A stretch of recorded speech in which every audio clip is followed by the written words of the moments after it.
What's going on, everybody? Welcome back to another day, another episode of the Daily Grind. I'm your host, 30NSG, and on today's show, we're going to be talking about scales is not everything. Battlefield 6 developer comments and controversial map sizes. We're going to talk about PlayStation-compatible Halo game reportedly found in the new datamine. We're going to talk about Borderlands 4 will feature 30 billion guns. No, seriously, 30 billion, billion with a B, guns. We're also going to talk about Battlefield 6 and Call of Duty have one major flaw in common. So we'll talk about these stories and more. If you guys like what I do here, we do this Monday through Thursday from 10 o'clock in the morning till noon Eastern. I don't know why. Oh, there's an update. That's why. Remind me later. Give me 1 second. My camera, for some reason, doesn't like to save settings. It's awesome. Now, see, there, now it saves the settings. Right? Save settings. I like to save settings. And saved. We'll see till tomorrow. So yeah, 30 billion guns. 30 billion guns, Water. Yeah, that's not a misquote. 30 billion guns. Yeah, it's probably combinations. I would assume. I don't know. I don't know. Like I was saying, if you guys like what I do here, we do this Monday through Thursday from 10 o'clock in the morning until noon Eastern. Hit that like button. Hit that subscribe button. If you'd like to go above and beyond that, become a member as little as $5. Kylo, thank you very much. 2 years. Jesus. You know what's funny, Kylo? I happen to be going through my other content, like in the past, and I noticed that I was making content on Marvel's Avengers where a lot of you guys watch me. I know that Jason and Water Bear, and there's one other person I know that came during the Marvel Avengers like gameplay, and that's 5 years ago.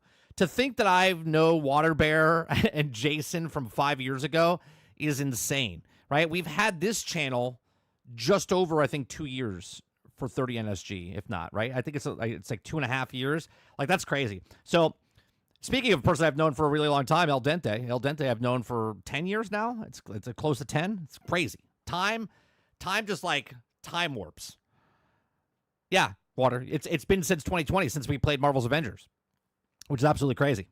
So I appreciate all you guys coming out and giving support and whatnot. Travis says, you John Walker a lot of things, Water. Oh, wait, sorry. I meant Johnny Walker. 30 billion guns equals billions of microtransactions. I don't know if they're doing microtransactions, but we'll see.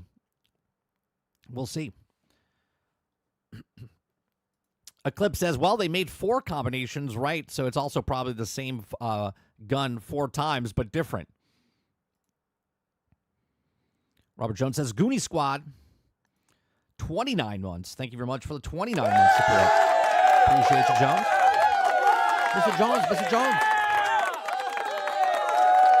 Sarge says billion guns. Just stop. Can anyone else hear Sarge as he types, right? A billion guns? Just stop. Just stop. Right? I can hear it. I can hear him. We should play Marvel's Avengers Friday. I don't stream on Fridays, but if you want to play, I'll play with you. I'll play with you. El Dente says, I remember a little 30 being like 1 or 2. Yeah, he was, I think, 1. Less than 1. I think when I first met you, El Dente. Because we met at the convention in 2016. Right? 2016. And we're about to hit 2026. Yeah, that's crazy. That's crazy. All right. The one thing that Battlefield 6 has done for me is it's got me more interested in the old Battlefields. Like the last 2 nights we've been playing obviously I've been playing Battlefield regardless if the new Battlefield was coming out. We've been playing Battlefield 1 and Battlefront and whatever. I went back last night before I went on stream and played Battlefield 1. I just played Battlefield 5 through EA Play, right, because it's part of Game Pass. And, man, what a complete difference. And now that I played Battlefield 5, because I only played it for like 3 days total, where I played Battlefield 1 for like 57 days, something like that. Maybe it was like 50 days. It's up there. Way different than Battlefield 5 and 2042. 2042, I think I had like 4 days in, okay? But you can really tell where Battlefield 6 pulled the actual stuff from, right? Like the Foundation's based off of like Bad Company 2. But then like the chaos is from Battlefield 1. The speed of the game is definitely from Battlefield 5, right? But then the UI system is from 2042. Right? They're like, let's take this shitty UI system and let's bring it into this game. I don't know why. But they have. The UI is the worst part. Hands down, you should boycott the game just because of the UI system, because you got to look at that all the time. I'm joking, but not. But I am. But am I? Although they says, I made the inner voice just Sarge say, WTF, what are you doing? So I hear his voice constantly. Yeah. Kylo says, nothing for me to still beats sniping in Battlefield 1. No other game feels that satisfying and good. 6 has like no bullet drop. I love sniping in Battlefield 1. Love it. It's the best. I played Battlefield 5 yesterday. I couldn't find any dig spots. You should be able to just do it near the bases and stuff. You can build up the walls and stuff. Travis says, 30, before I forget, we got to discuss Water's happy new Crimson Desert getting delayed. Yeah, 2026. What's going on, Big Mad Mo? Let me say good morning to everybody. Let me say good morning. Good morning, everybody. No. What's going on, Stealth? What's going on, Eclipse? Travis, Ward, Water Bear. Uh-oh. I think I have a person mowing the lawn outside. Robert Jones, good morning. Kylo, good morning. Sarge, good morning. El Dente, Roic. Who am I missing? Am I missing? Nobody missing? All right. Yeah, give me 1 second. I think I have a person outside mowing the grass. Give me 1 second. I'll be right back.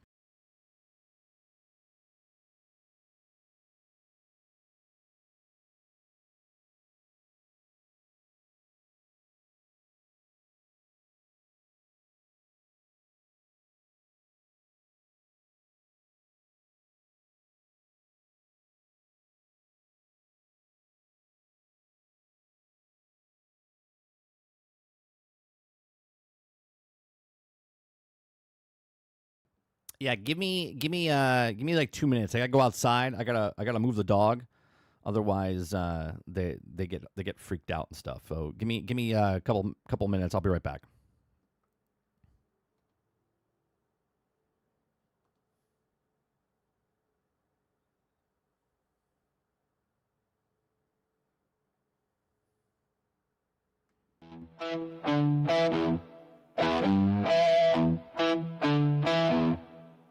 Well, I walked in the store with my wallet in hand, looking for a console like a true gamer stand. Saw the price tag and I nearly went blind. Said, why this PS6 cost more than my ride? I said, don't be mad, don't make a fuss. It's not our fault, blame the previous POTUS. I said, what? He said, yeah, it's true. Trump's tariffs got the prices going through the roof. So blame it on the tariffs, baby, every single cent. That Switch Pro's price tag, that's where it went. Xbox costing more than my college degree, cause Trump's tariffs hit the HDMI, allegedly. So next time your wallet feels the burn, remember tariffs took a left-hand turn.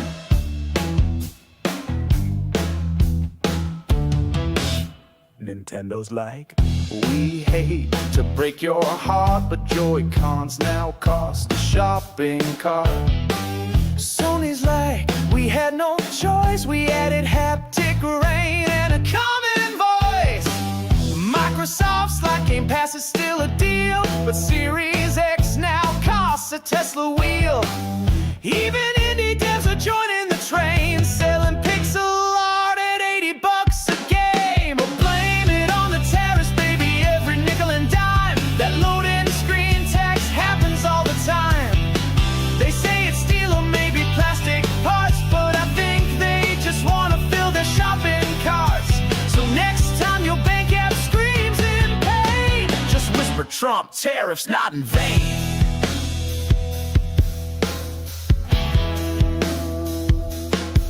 I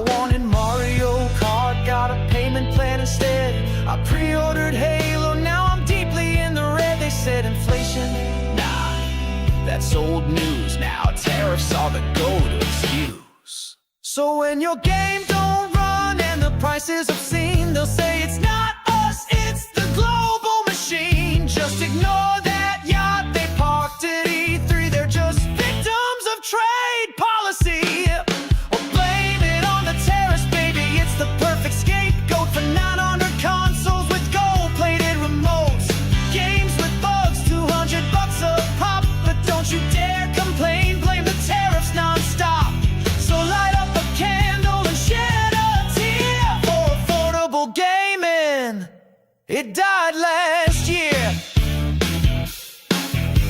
Now if you'll excuse me, I need a loan just to buy that Kirby DLC tone. Thanks a lot. Tariffs.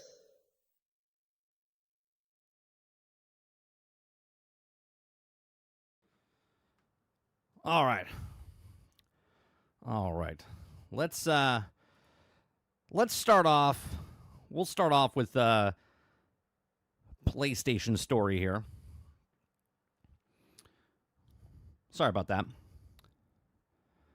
We'll have to go back outside in about 10 minutes or so. All right.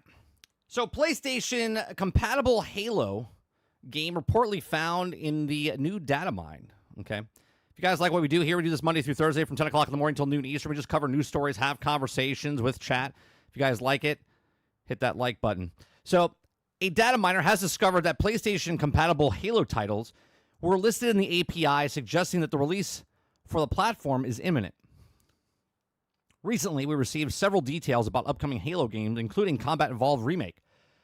Project Icar is also next mainline installment of the series, and the same source has now returned the new data mine details, hinting that Halo release for PlayStation could be on the cards. I still want to understand why this is a big thing. Maybe I'm crazy. Maybe I'm crazy. But Halo's been a multi-platform for decades. Decades.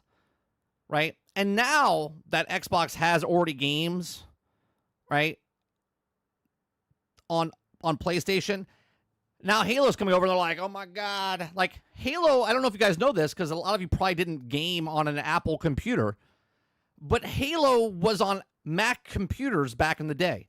Like, we're talking 2003, 2004. Halo was playable on Apple computers. It was playable on PCs, right? Windows computers. So I'm very confused why everyone all of a sudden is like, oh, Halo's third party. Like, it doesn't make any sense to me. Robert Jones says console wars, that's why. Yeah, I know, but it's idiotic. It's idiotic because it's been multi-plat the entire time it's been in its existence. Right? In existence. So new information about the Halo game coming to PlayStation comes from Grunt API and Rebs Gaming. Rebs Gaming is known for his scoops on Halo games, has used Grunt.api as a source on several occasions. The data miner has revealed unreleased information of images upcoming content on multiple occasions in the past. In 2021, Grunt API was able to predict accurately when Halo Infinite's multiplayer mode would be released. The Halo data miner can access the Halo game's API application programming interface, which enables them to provide such details early. According to this latest findings, a new Halo title with the PlayStation compatibility listed on API, and the same title was seen linked to PlayFab last Monday, and back-end platform that also helps with the cross-platform progression, matchmaking, unified online services. Says Rabs Gaming says, in my exclusive video report, I share new details about the Grunt.api claim that the game can confirm Halo is coming to PlayStation. At least one new Halo game is released on PlayStation, and it could include a beta. PlayStation compatibility Halo title could be projected. Okay. Moreover, a beta title and second new Halo title with PlayStation compatibility were discovered in the API. However, the data miner was limited to information on these two, according to them. The new Halo title for PlayStation could certain Affinity's upcoming multiplayer title, Project Icar. The data miner also speculates that the two listings could be for the same game, one for the beta and the other for the full release. For the those unaware, Rabs Gaming has stated that the Project Tatanka Halo Infinite's canceled Battle Royale mode was handed over to Certain Infinity. It was also rebranded as a separate multiplayer game using the Unreal Engine 5, which is also currently codenamed Project EQ. Okay, Rebs Gaming also stated that the best case scenario could be that the players receive announcements for Halo CE Remake and Project EQ, the Project EQ's beta, at the upcoming Halo Championship 2025 schedule for this October. Halo Studio has also already confirmed that more details about the Halo franchise and its next game will be revealed later this year. Rebs Gaming also concluded in their post that they also at least one new Halo game is releasing on PlayStation, and it could include the beta regardless. Players also should take all of this information with a grain of salt, as it doesn't come from an official source. Okay. In other news, Helldivers' new trailer features Halo 3 ODST teaser. Right. So this is which is funny because the Battle Royale, which makes me think about what's it called? Tim the Tatman talking about how Halo, which I thought he was talking about Call of Duty in that video originally, and then we saw his chat say Halo, right? And he said Halo's not doing well because it doesn't have a BR, which I think is absurd, right? The other day, Krebsy, when I made my analogy talking about, if you're a burger place, make burgers. If you're a pizza place, make pizza. And Krebsy said, well, if the pizza place is struggling, they should adapt and make other things to succeed. But in my opinion, you should just make better burgers or better pizza, right? So you should just make a better game. And bringing a battle royale into your game that you're known for, right? Now, I'm not saying Halo can't have a BR. I'm not saying Battlefield can't have a BR. I'm saying what Battlefield is and what Halo is doesn't need a BR, right? They could be separate standalone games instead of trying to get gamers to come into the ecosystem and then try to sell you something on top of. Okay, like they didn't have to name it Battlefield 6 Battle Royale, right? It could be a completely different game, and it's like a Battlefield, but it's not, right? It doesn't have to be Halo Battle Royale within the Halo next game and then be a Halo. It could have been a off-brand, right? Like, what about if they came out with Halo ODST and it's a Battle Royale type of thing, right? Or they call it the Covenant type of stuff. You know what I mean? Like, they could have made completely different game and then made a BR. So, going to talk about this real fast with the PlayStation compatibility. If the next Halo game comes out and it is the beta or it is a Battle Royale, it would make sense, right? We're talking about PlayStation making live service games and live service games going to all platforms. And then we're talking about Xbox making their games and putting them on multiple platforms and also doing live service games because it's all about the amount of people. Again, I have a problem with just genres of stuff. Like, I'm okay, again, if you have arena shooters and you have battle royales and you have, survival games. But I don't want every game to be Minecraft. I don't want every game to be Roadblocks. I don't want every game to be Fortnite. And what I'm talking about this is a game comes in and it has all of these game modes inside that thing itself, right? So let's look at a grim future here. Instead of just having Fortnite, Minecraft, Roadblocks, now you have Call of Duty is like that, and Battlefield's going to be like that, and then there's Fortnite and Minecraft and Roadblocks. Then let's just say Mind's Eye comes out with the reboot, and they reboot it, and now there's everywhere, right? You have, instead of just 3 companies making a platform of games, now you have 10, 15 different game companies, different platforms that are just constantly giving you the exact same thing. Each one of these games has a battle royale. Each of these games has arenas. Each of these games has a sandbox. Each of these games has user content created, right? It all becomes very just muddy and nothing really stands out. And then it just kind of kills not only those franchises, but the identity of those franchises, right? So hopefully they're not going down this path with the Battle Royale for Halo, but maybe they are. Now, as far as the PlayStation having these titles, fantastic.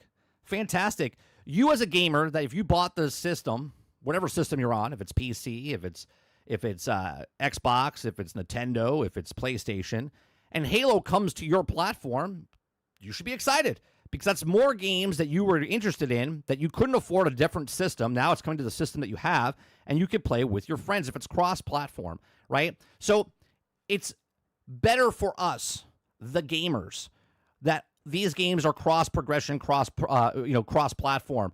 right? I'm a little disappointed that Helldivers comes over and I have to start over. It's not cross progression. It's a little, a downgrade, I would say, in 2025. If a game is across all platforms, you would hope that you could cross progression. If I want to link my Xbox account with my PlayStation account, I should be able to do that. And it goes, hey, we're talking to each other. And then it says, hey, if you don't want to do that, you don't have to do that. But it should be a choice if I want to continue playing instead of starting over from scratch. Especially if you spent money on the battle passes or the war bond passes and stuff like that. If you're on PC, but now you're playing it on Xbox, but now you have to buy them over again. I mean, I get it from a business standpoint, but from a player's perspective, respect the player's time. You know what I mean? But what do you think? Do you think Halo is coming to PlayStation? I do. I do think it's coming to PlayStation. And do I think it's a big deal? I don't. I don't think it's a big deal coming to PlayStation. I think it's well overdue, considering Halo has been on multi-platforms for 2 decades. But these are just my thoughts. Let me know yours in the comment section down below. Please make sure you share, like, subscribe, and if you like what I do here, check out some other videos. Thanks for watching. Robert Jones says, what, really? No cross-progression for Helldivers? Hopefully they're just working on it. They said that there is no cross-progression. I don't know if it's coming down the line, but they said it doesn't do cross-progression.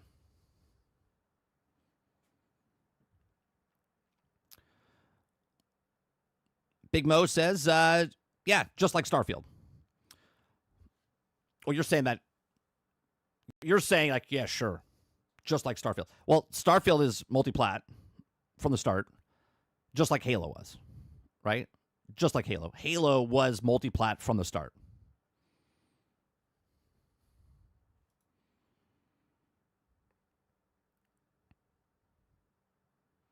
Travis says, because for years, Xbox players laughed and said, ha, ha, ha, you'll never get Halo. Most of these, just spiteful revenge.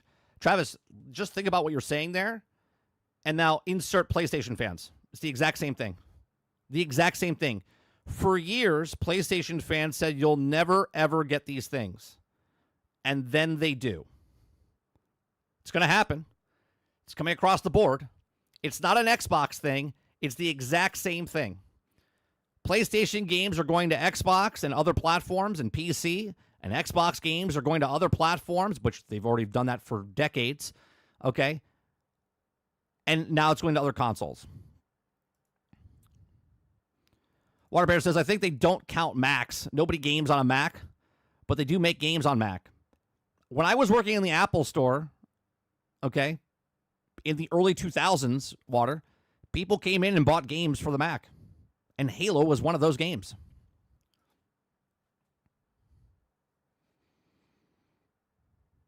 Robert Jones says, I know plenty of people have never played Halo.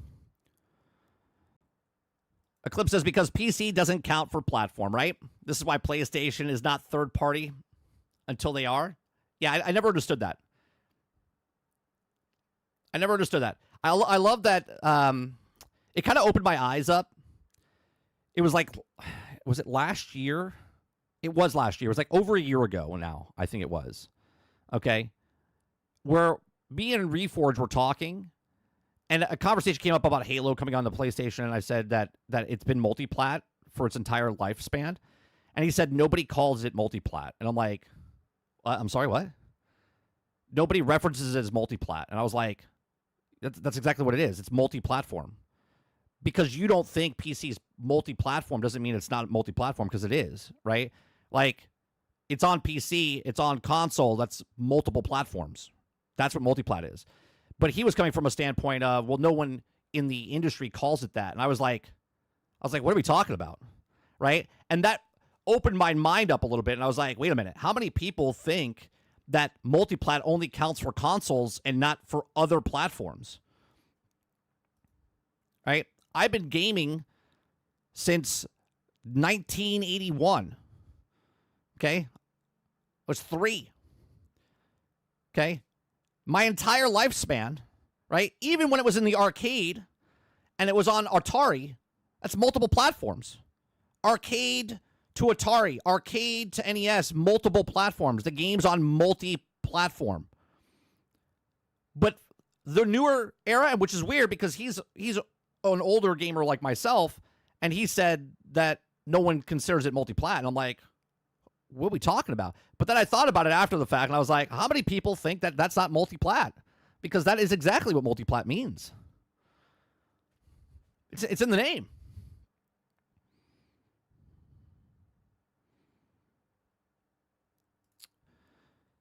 Let's see here. Sarge says they don't care anymore. Halo is not the brand anymore. No, it's not. Especially when we had that conversation, Sarge, where they're taking it off the Xbox box. You know. Mo says, "Oh, I'm gonna have a field day when it happens." I mean, it is gonna happen.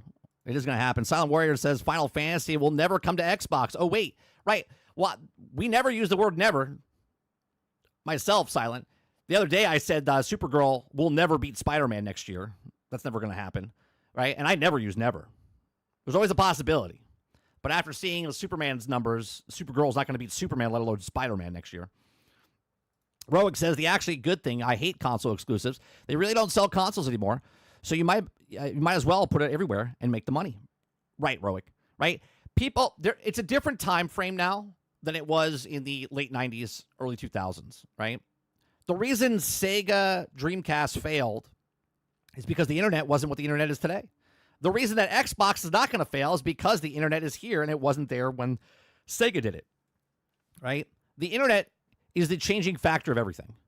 More people can play your stuff without purchasing the actual hardware. Imagine that.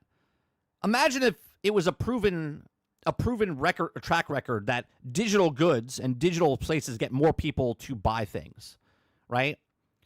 Like Amazon selling digital gift cards and music selling on Spotify and iTunes and Apple Music and Google Play and all these places, right? Imagine selling all these movies instead of DVDs, they're selling digital copies and stuff. If it was only a proven track record that more people buy these things. Waterbear says it's crazy that people don't see most powerful gaming platform as a gaming platform. Yeah, it boggles my mind.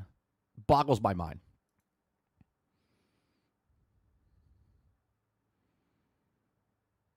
It's like not seeing Dragon Ball fighting game as a fighting game. All multiplayer should look to to cross-platform. I agree, especially nowadays. Like, remember a couple years ago, I say couple, it's probably like 5 or 6. Remember, PlayStation was literally stopping people from doing cross-play. Because once it happened, they're like, well, wait, we don't want cross-play. They would pay people to stop them from doing cross-play. Now, we're past that point. Now you make a multiplayer game, it should be cross-play. Choice, not forced. And now it should be also cross-progression. Jason says, yeah, people don't see fighters as a real fighter yet. It was a main event in EVO back in 2017. Waterbear says, 30, I tagged you in something on general chat. Not sure if it's real or not, but man, it's interesting if it's real. All right, let me see what you tagged me in here. Let me see what you tagged me in. I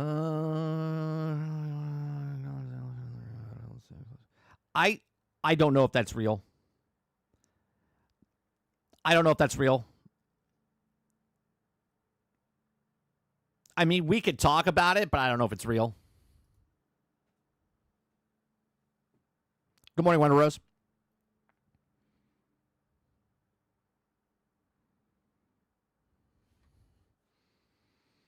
I mean, it's interesting, but you can't trust anything like that anymore. You want me to bring it up? Let me bring it up.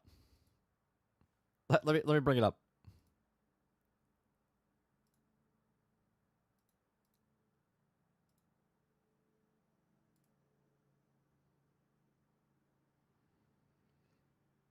I can't open this in. Oh, there we go. Okay, I don't know if this is real. Let me preempt this. Now, Waterbear just sent me this in Discord. I don't know if this is real. This is easy to dock. This is easy to make. Put the fucking logos on top of a paper and whatnot. But we'll read it just for the memes and jokes. Okay. This is from Raven and Treyarch. Okay. Again, I'm going off of this as not being real. Just reading the first paragraph. Okay, but we're gonna read it just for the jokes. Okay, it says an open letter from the Call of Duty development teams to our players. First off, we want to take a moment to acknowledge the elephant in the room: Battlefield 6. Let's be real. EA and DICE have absolutely knocked it out of the park with this one. From what we've seen, the game looks incredible, plays like a dream, and brings the classic large-scale Battlefield chaos that so many of you have been craving. The destruction, the class-based teamwork, the sprawling maps, it's clearly Battlefield back in a big way. And we're here not too proud to give credit where credit is due. They delivered something special, and it's no surprise that someone that you're itching up to jump into the second open beta starting August 14th. That said, we've got a bone to pick with you, your loyal Call of Duty players. We know temptation is real. We get it. The new shiny toys, explosive tanks, and promises of leveling entire buildings are hard to resist. But let's not forget who's been here for you. Dropping adrenaline-pumping action year after year with tight gunplay, iconic maps, and those clutch moments that make you feel like the action hero. That's right, us, your Call of Duty crew. So here's the deal. We're watching. And if you sneak off to play Battlefield 6 beta, we're not saying that we're going to send you Team Ricochet to your virtual doorstep. But it might be punished you with the extra challenges when you come crawling back to Black Ops 6 or Warzone. Maybe we'll crack up a SBMMF just for you to throw you into the lobby of a full campers. Kidding. Or are we? Seriously, though. We're not here to gatekeep your fun. Go try Battlefield 6, experience the chaos, blow up the buildings or two, and see how it stacks up. We're confident you'll miss the fast pace, in-your-face intensity that all Call of Duty delivers, and of course, your amazing skins. Okay? We can't wait to announce the latest bundle on August 14th. Here, you know why I know it's fake? 100% water, not because if it's so what AI does, okay, because I use AI a lot to make my descriptions and whatnot in my YouTube videos. Okay, I'll read the rest of it in a second. But if you look at they make an M dash.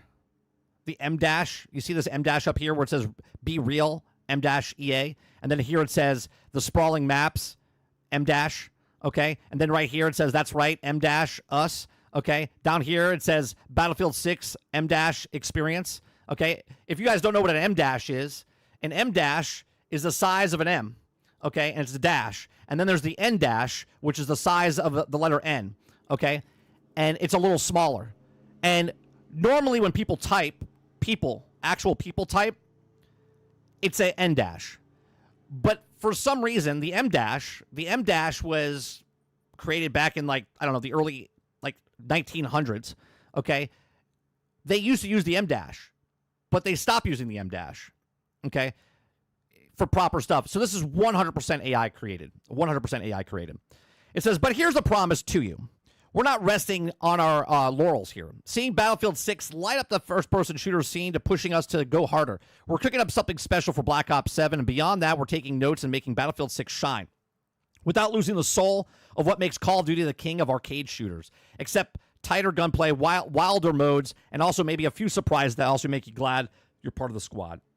So, go ahead. Dip your toes into Battlefield 6 beta, and we'll be here when you get back. Ready to welcome you with the double XP weekend and some new toys to play with. Just don't get too comfortable in those tanks. We got kill streaks, and that make you rethink your loyalties. Yeah, so this is 100%. It's funny, though. It is funny. All right.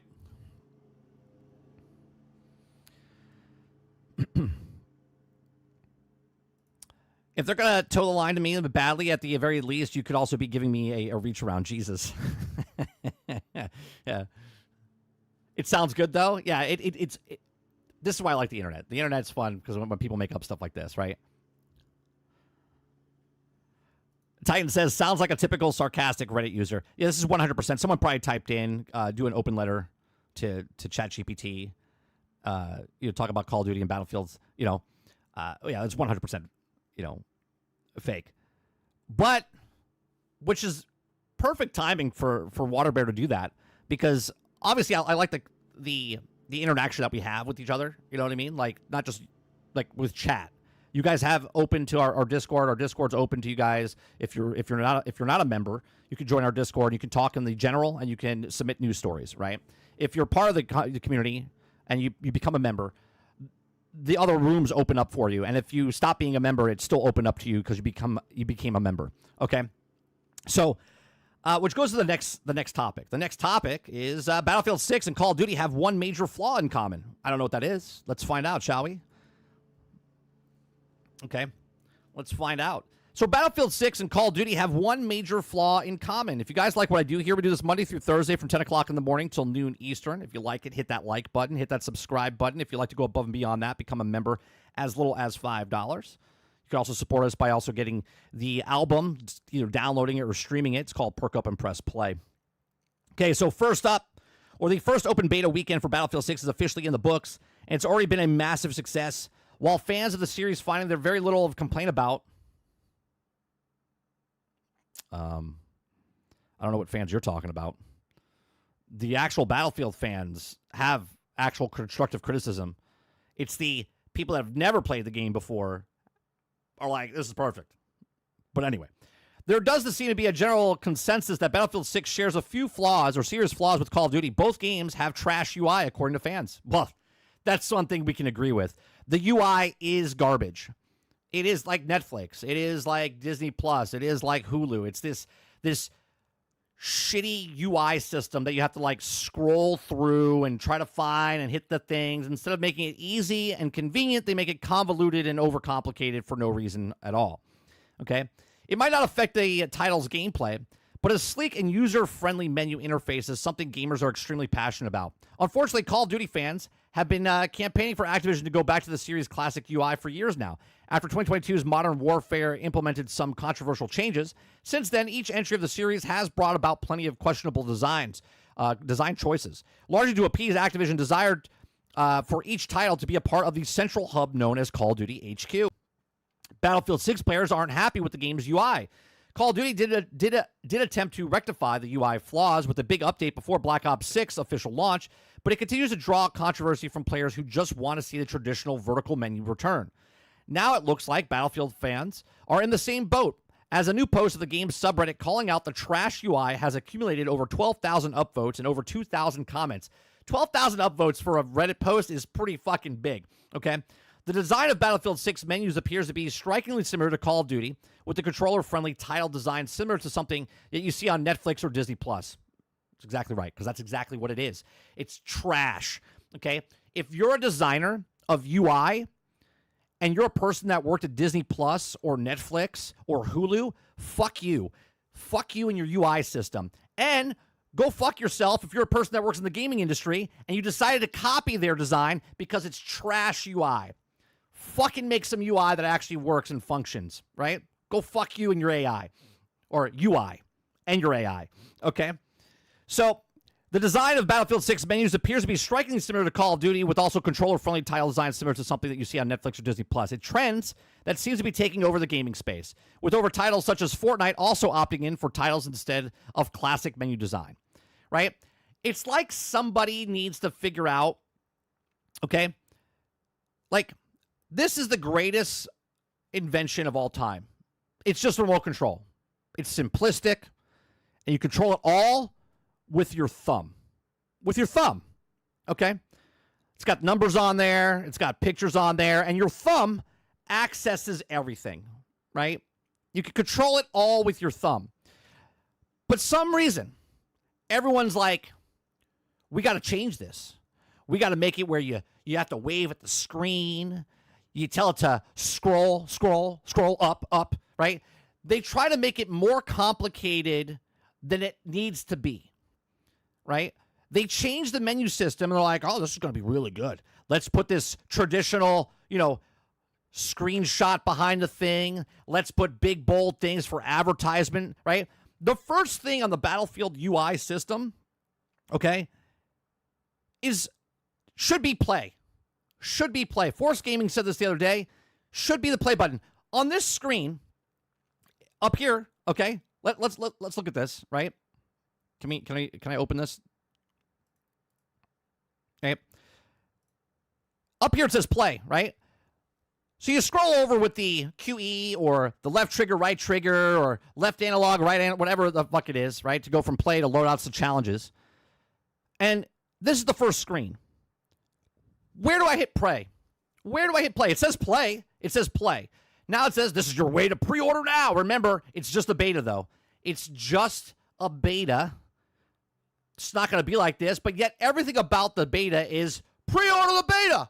Twitter says, pre-order the beta. Show us your thing. Show us this. It's just a beta, though. They're just testing it out. It's not trying to sell you anything, okay?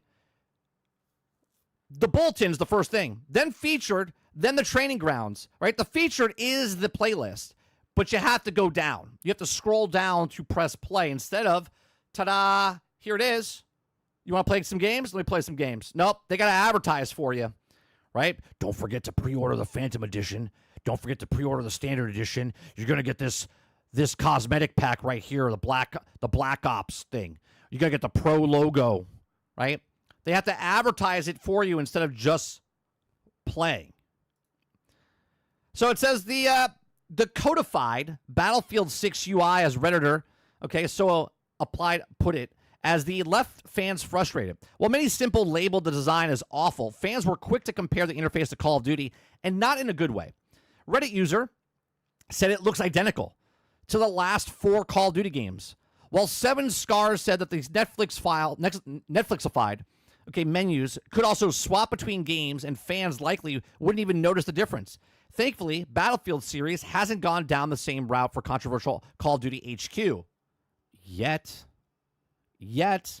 But EA needs to be careful if it wants to compete with Activision's powerhouse.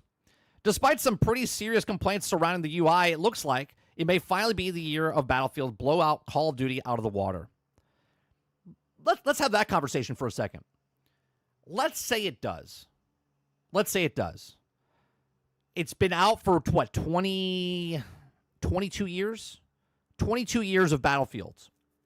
They've never even come close. The closest they were was like 14 million away. Okay? Let's say it does finally beat Call of Duty. Congratulations. Now what? Do we think the one time... Let me give you a sports analogy here. If you guys know the Harlem Globetrotters and the Washington Generals, okay? The Washington Generals are the team that constantly plays the Harlem Globetrotters. The Harlem Globetrotters is just not a real basketball team. It's just a fun, fan-going event where you go and watch the Harlem Globetrotters play against the Washington Generals. I believe that's what they're called, okay? And the Harlem Globetrotters always win. They always win, except the one time. The one time back in the 80s, the Washington Generals, I believe that's what they're called, okay, beat the Harlem Globetrotters. Now, obviously, they're not supposed to beat them, right? The Harlem Globetrotters are the team that's supposed to win because that is what it is, okay? But the Washington team beat the Harlem Globetrotters the one time. Does that mean that the Harlem Globetrotters suck now and they're never going to win again? No, they're always going to win because that is what it is. Now, obviously, it's not a one-to-one comparison. It's just an analogy, okay? Call of Duty has always been bigger, okay? Has always been bigger than Battlefield. And we're going to watch a video later, and he says something at the end of the video, the last, 5-10 minutes of the video, that just, opened up my mind, right? And Tim the Tatman kind of said it the other day, right? And someone said in my comment section the other day, right? They said they like battle royales because, right, it's more action and more stuff, and they feel like they feel like something's on the line, okay? And this is the mentality of Battlefield players play as a team, and I've gone down the road with this with the team sport compared to an individual sport, okay? And the team sport is what it is. That's what Battlefield is. But a lot of people don't like to play team sports. They like to play individual sports, and they like to play the game and have the kill-death ratio and all this other stuff and the kill streaks, and that's what it is, right? Same with the Battle Royale, right? It's about the individual, not about the team. And I think Battlefield's losing its identity. I've said this for years. They're trying to make it more towards a Call of Duty, and Call of Duty is trying to be more like Fortnite, so technically Battlefield's trying to be like Fortnite as well, okay? But that's the problem. It says, while the latter has continued to dominate the first-person shooter space for almost 2 decades now, Battlefield 6 first open beta has already broken records. EA has said that the series is the biggest open beta ever, which isn't surprising considering it has already overtaken Call of Duty's all-time concurrent player count on Steam. Over the weekend, Battlefield 6 beta peaked at over 521,000 concurrent players, surpassing Call of Duty HQ's app, which has multiple titles tied to it, including Warzone, 491,000 peak.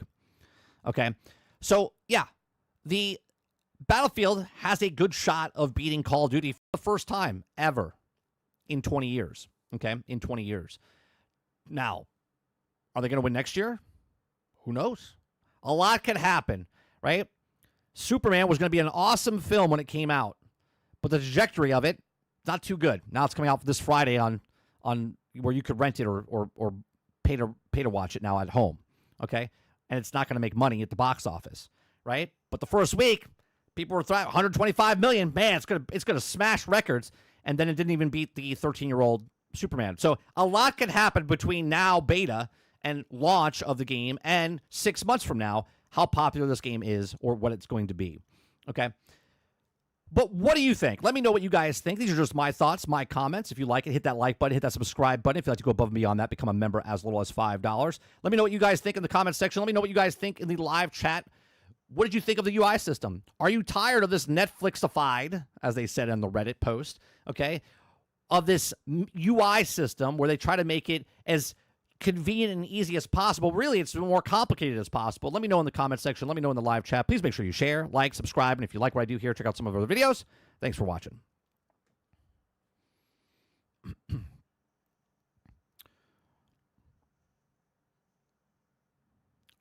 going on, Roadkill? Roadkill says, what's going on, boys?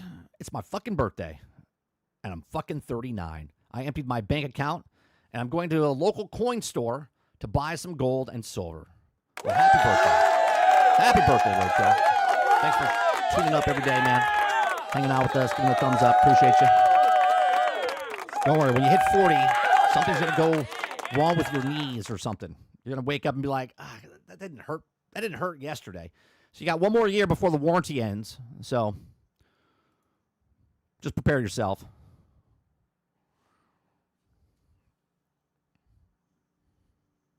Zia says, all of you young to know highlights magazine for kids. Oh, I remember that. I remember that. Ron says, Battlefield HQ complete with Hardline. You understand, Ron, I know you're making jokes and stuff. You know, in like other Battlefield games, you can play all the other Battlefield games within the Battlefield game. Like if you go to Battlefield 5 or Battlefield 1, you can bring up a menu system that pops up to the side, and then you can pick any other of the games. It just connects. It tells you what your stats are, it tells you what all the other stuff, and it says, do you want to play or buy it from the store? Like they do have a hub in every single Battlefield game. Krebsy says, no UI team, no map teams, no security teams, no QA teams. It's like, what the hell happened to all these teams in the industry? It's all done by AI now. It's all done by AI now, Krebsy. Kylo says, didn't Krusty the Clown have a gambling problem and bet on the Generals to win? I thought they were due. Yeah. No, they won one time. One time. That's funny though. Yeah. Krebsy says, but AI is new. These teams haven't been a thing for like 10 years now. Well, before it was someone that they didn't have anybody. They're just like, it's an afterthought. And now it's just AI. That's what I think it is. Before it was an afterthought. They're like, we'll work on it later. How hard is it to make a UI system?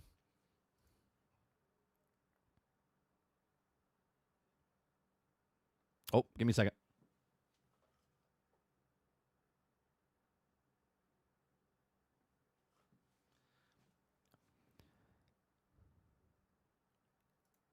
All right, give me another 2 minutes. I'll give you guys another song.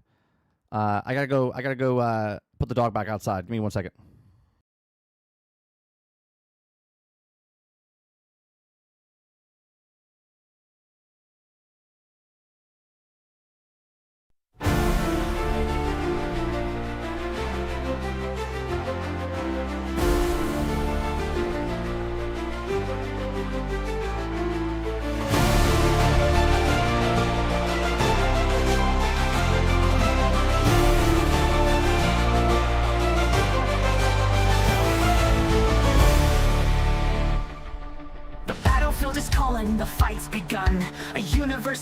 heroes, we rise as one. From Cap Shield to Widow's sting, each legend here makes the cosmos sing. Throws the storm, lightning cracks the sky. Strange blends of mystic as dimensions collide. Hulk's rage and doubles, unstoppable force, while Panther prowls, holding his course. Marvel rivals, the legends unite in a clash of titans. Day turns to night. From Iron Man's tech to Spidey's swing, every hero's roar, the anthem they bring.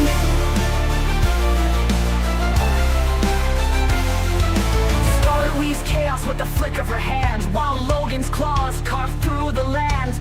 Ghost Rider burns with the vengeance untamed. In this eternal struggle, nothing's the same. Star-Lord leads with a cosmic flare. Rockets fire, power fills the air. Storm commands the winds to rise. Marvel rivals, where legends never die. Marvel rivals, the legends unite in a clash of titans. Day turns to night. From Iron Man's tech to Spidey's swing, every hero's roar, the anthem they bring.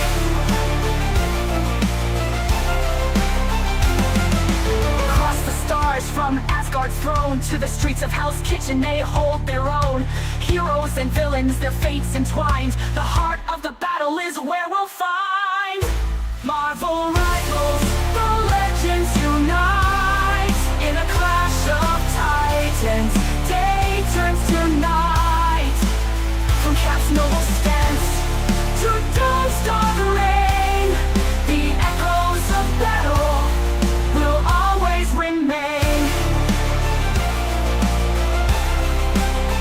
So stand with your hero, or take the other side. In Marvel rivals we fight with pride. Each name is a story, each power flame. Together they shine in this legendary game. A call of heroes rise, Marvel forever.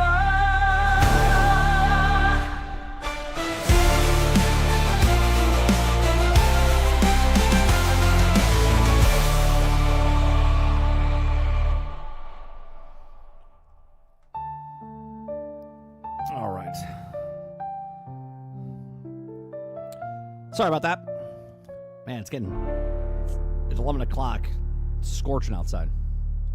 Scorching outside. Roic says, my birthday was yesterday. Well, happy belated birthday. Happy belated birthday, Roic.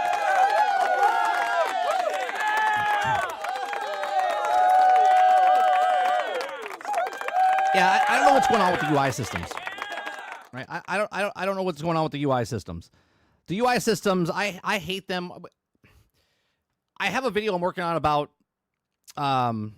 Game Pass compared to Netflix type of thing. I'm writing, and I bring up the UI system in it and how it's so hard to find something you like.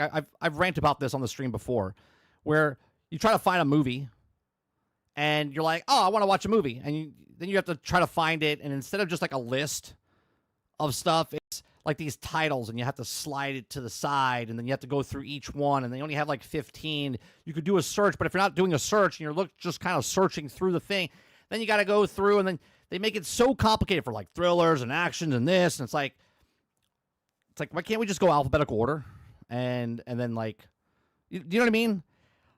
Xbox does something when you go through your game library, you can just click on the name, like the letter, and it opens it up, and then you can find it much faster instead of going through all your stuff. But the UI, man, I don't know what it is. Like, pay somebody that knows about UI systems and make something new. Stop copying Netflix. Stop copying all these shitty designs of all these UI systems. It's just so bad. Eclipse says, yeah, I hate it.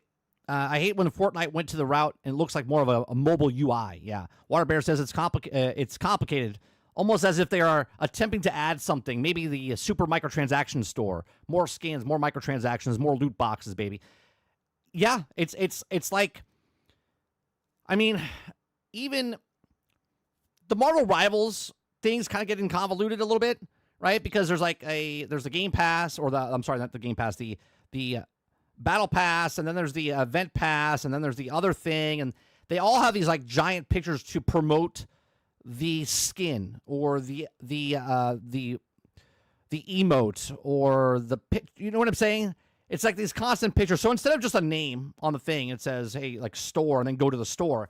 It's like first page, they have these like full spread pages of advertisements and whatnot, right? If it's Marvel Rivals, if it's Fortnite, if it's Call of Duty, if it's Battlefield, doesn't matter what it is. They're all the same.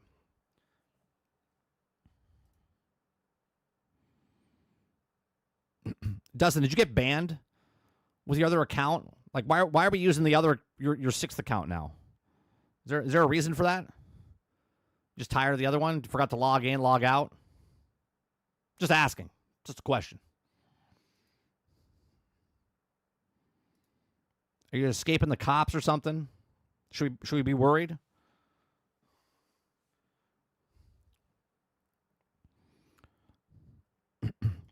Travis says it's funny. Like 5 years ago, I didn't care about the UI because it was all like it just there. While I play a game, it shows the health, and now it's also you're thinking about the game UI. We're talking about the UI in general, like for the menu systems, right? We're not even getting involved with the UI system with inside the game itself, which is a completely different UI system, right? We're talking about the menu UI system, not the in-game UI system. He forgot his password. All right, so we got the Halo story. We got that down. Okay, let's go to this one. We have another Battlefield one, but we'll save that for a little bit.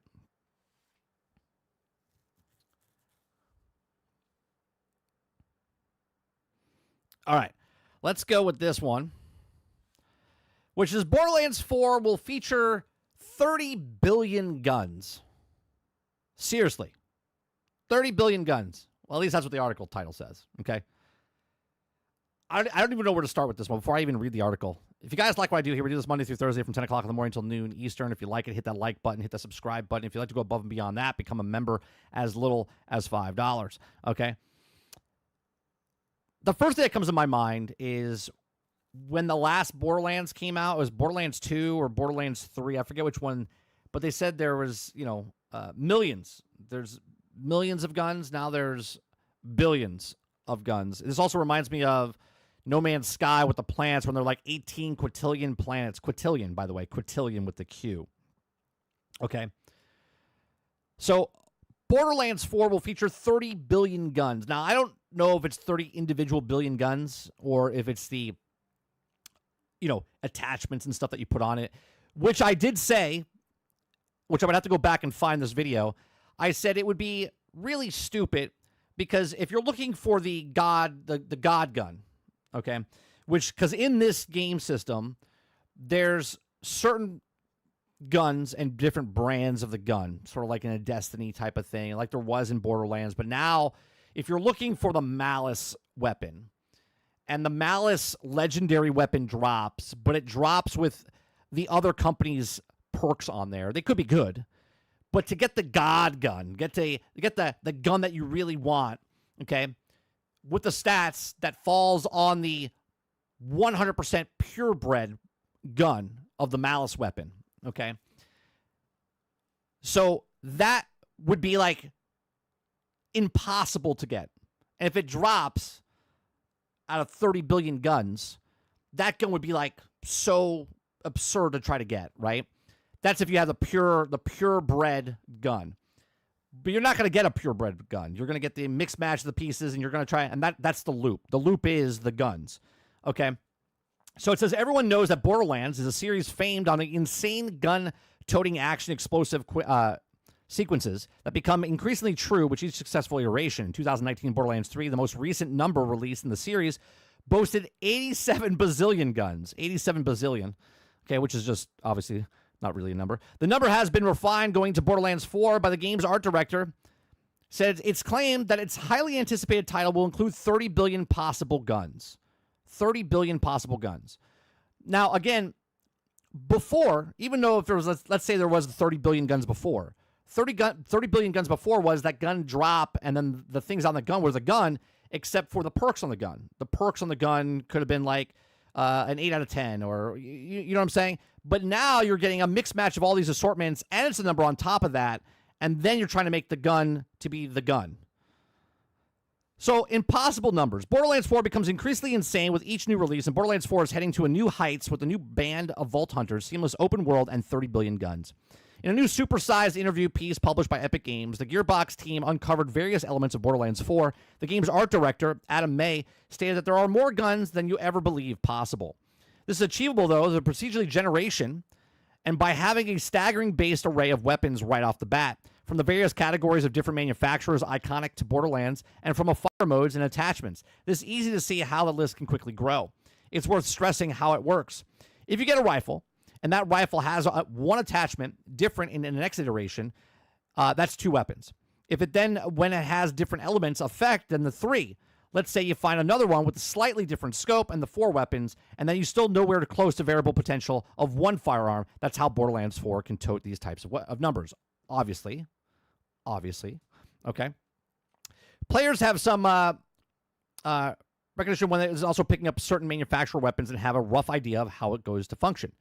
It's back and forth with the design team and the art team, making sure that the visual things line up with how they're supposed to work mechanically. If you want a real fast shooting weapon, you shoot for a slicker, more angular, more aggressive-looking shapes. It's also shooting giant rockets every time you want something bigger or rounder for more bulbous. Okay, Borderlands 4 will release on September 12th. Do you intend to give it a try? Flick through some of those 30 billion guns. Let me know. I feel like this is exciting and also super overwhelming. Okay. Again, the drive of Borderlands, I'll go back to Borderlands 2, right? I played Borderlands 3, I enjoyed it, but the maps were too big. You felt a little lost in it, and legendaries dropped so much that it didn't mean anything anymore. They say they're fixing that for this game, but let's just talk about the guns, right?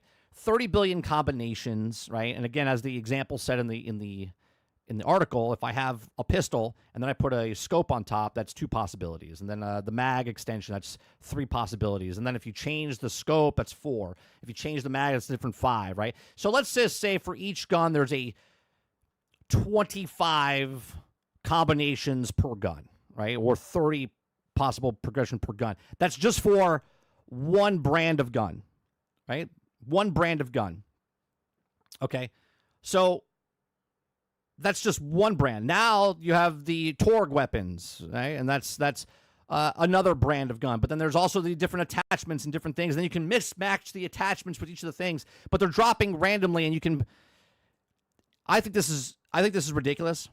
I think you went from last time getting a legendary drop, and that legendary drop felt good and overpowered. And if you watch me and Sarge play, I found a gun that at level 7, and I used it to like level 30 or whatever it was. Okay, it was ridiculous. Then I found a gun at like level 27, and I'm continuing to use it. Right, we beat the game, and I used like 2 weapons because legendaries drop glorious all the time, and then I just kind of scrapped them because I didn't give a shit. Now legendaries don't drop, but now if you get a legendary drop and it is that weapon, it's a legendary weapon, but it doesn't have a full purebred legendary combination, then you're searching for those pieces. I don't know, man. I feel like this doesn't feel as good as what it did back in Borderlands 2. Now, I might be 100% wrong, right? Maybe this is the catch. Maybe this is that grind. Maybe this is the thing that people were looking for, where instead of just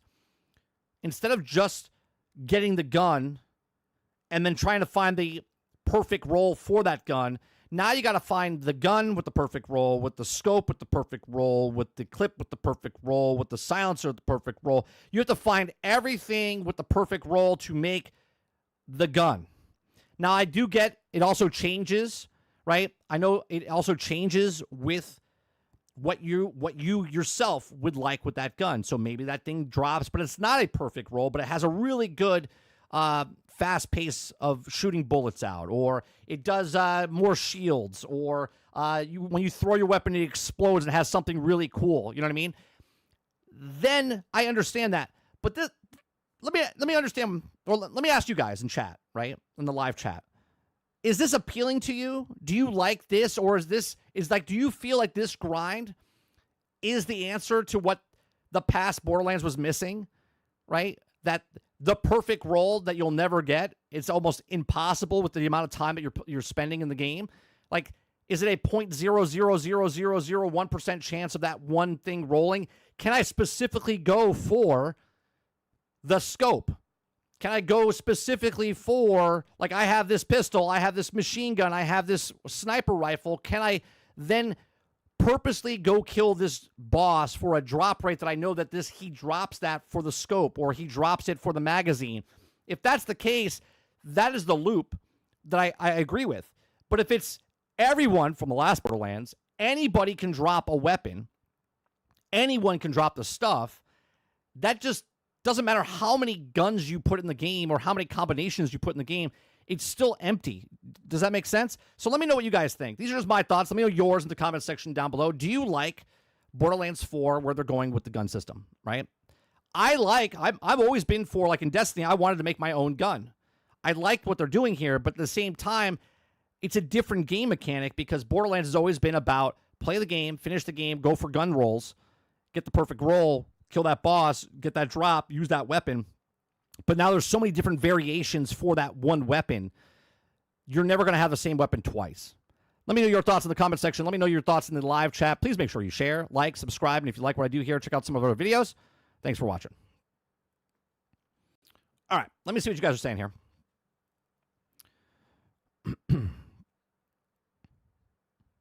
Robert Jones says 30 billion guns and 29.9 billion are trash. True fans collect them all. Krebsy says Borderlands 3 marked over 1 billion guns, and I think someone did the math, and it was like just over 4 billion, if I remember. Salty says you get a gun, and you get a gun, and you get a gun. Altern says I think they have a target farm system in place, but even if they have a target farm system, Altern, it's still going to be It's going to be very, very hard to get that roll for that one thing. It was absurd before, right? Now it's going to be super absurd. Krabby says, look it up. There's supposedly 4.007 billion in Borderlands 3, and Borderlands 1 and 2, there was around 17.75 million. Salty says, in both senses, behind the stream and behind UI. Warrior says, the perfect roll thing, isn't that also in Division? It's been a while since I've played. Yes, but there's not that many weapons. Do you know what I mean? And inside Division, Silent, you could take the thing. So let's say I found, let's say I'm using an LMG. And the LMG, I can find a perfect roll in the world. It could drop, okay? But if it doesn't drop, I can then take all the other LMGs that I found, scrap them, throw them into the system, and then the system, it's like, let's say it's like a 10-to-1. So if for every 10 weapons I destroyed for the LMG, I can add a point to my LMG that I like the roll on, and then upgrade that to a certain point, right? If they have a system like that in Borderlands 4, cool. But if they don't, just trying to get the roll for the gun and the pieces for the gun on that roll to get the perfect purebred roll is going to be really, really hard. And I think a lot of people are going to get pushed off away from that. Now, obviously, the hardcore guys are going to love it. They're going to go in there. But the masses, I think, are just going to drop. It doesn't matter that you have 30 billion guns, right? But that's how Division is. Division is that you could go for the perfect roll. It could drop in the world. But if it doesn't, you still have a possibility to respect the player's time, where if I'm still playing the game, things are dropping, I can scrap those and put it towards the gun that I already have. Salty says, they never looked for a perfect roll. I just find guns I like and enjoy my time. Sure, Salty. And there might be that. So let's say you're super lucky. Super lucky. You're playing like 5 hours in the game, and all of a sudden you find your gun. Your perfect roll. Not a perfect roll, but your perfect roll. Does it matter about the other 29.9 billion guns? Silver says, the way I phrased it, it's min-maxing the fun out of the game, and that's never be appealing. Yeah, it's a little weird. And maybe I'm wrong. Maybe I'm completely wrong. I just feel like it's almost like a game that has a wide open map, where you had a map, let's say it was like 5 miles wide across the whole thing, and then someone coming out and going, well, we have one that's 50 miles wide, and you're like, Cool. But does that bring more to the game? If the other 45 miles worth of expansion of that map, really there's nothing to do, and you can do everything you can in that 5 miles of a map size. Again, I'll bring up No Man's Sky, 18 quintillion planets. One planet would be big enough for the entire game, to be honest, with different biomes and stuff on one planet. Hence why Light No Fire is one planet with a whole bunch of different biomes, right? Starfield, 1,000 planets, 1,000 planets. And you're like, we would have been good with 10, right? We would have been good with 10. Waterbear says, I will play Borderlands 4, not just day one, though. Or just not on day one. Didn't want to get part-time job at the ice cream shop to afford it. The giant systems does intrigue me, though, but it does seem more Destiny-like. Rogue says, bosses will have a dedicated loot pool, so you can farm bosses for a perfect role. Okay. Well, there's also perfect roles. So, for instance, let's say, again, I have a Torg weapon, okay? I have a Torg shotgun, but the scope on it is not a Torg, sniper rifle or whatever, a scope on it. I don't know why you would want to scope on a shotgun, but just bear with me here, right? So let's say the scope is a perfect roll, just not a perfect roll for the Torg, right? It's a perfect malice on a Torg weapon, and then the magazine's a perfect roll, and you have a perfect roll, but you don't have a perfect purebred roll. You know what I'm saying?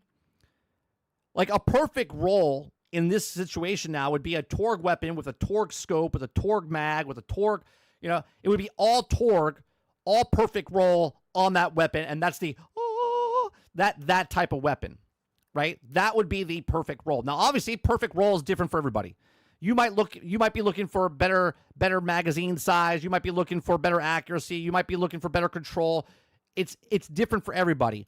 But a perfect, and I'm going to label it, a purebred roll in a world like this is going to be very hard to find. Unless you can scrap stuff and build up towards that. Altera says, yes, I think it will also have a target farm. They also talked about how good endgame is going to be, and I also would see it. I would like to see it. I'm not interested in Borderlands 4 when it comes out, so I'm not going to buy it when it comes out, but I would love to see how the system works. Eclipse says, I was never like that with Borderlands, but I know some people that still play it too, because they also wanted to get the perfect roll. Well, obviously, there's a lot of people that want a perfect roll, hence why they're putting stuff in the game like that, right? For most people, if you get a version or close, it'll be good enough. Sure, exactly. Hence why I'm like, does it really matter that you go to 18 quintillion planets? Does it matter that you're going to 1,000 different planets if you can do all the stuff or you find the perfect planet on the way to the 1,000 planets? Salty says, if you're just going to overwhelm me with gun after gun, that I would care for a perfect roll of said gun. We'll see. I know a guy that's also hooked on drugs and also plays on PlayStation 5. That also must mean you're hooked on drugs. That's a good point. Anybody that's one person, that means everybody's like that, right? Krebsy says it's for hardcore of like 0.001% of the player base. Grinding for different attachments is minute improvements or minuscule improvements. That's also very majority of players won't give a shit about. I get that, Krebsy. But why put it in the game then? If 0.001% of the player base cares about it, then why make it a big point of making it that way? Do you know what I mean? If it's such a small percent of the player base, then why put 30 billion guns with all those combinations to get the thing? Couldn't they do it at like 5 billion? 1 billion?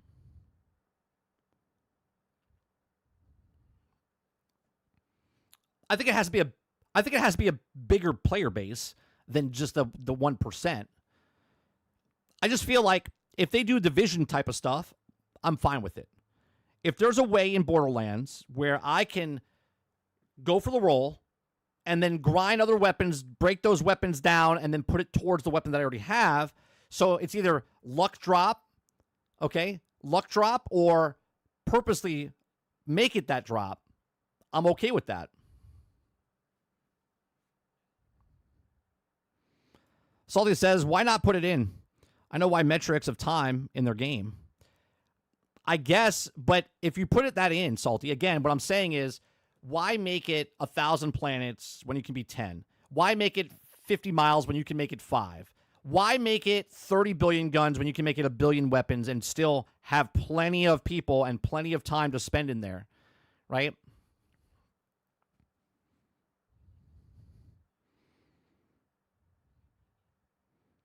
That's all I'm saying. It sounds impressive, but my brain goes to, well, it's pointless. It's pointless because you're going to find a weapon. But you're going to find a weapon way before you find 1 billion guns, let alone 30 billion guns.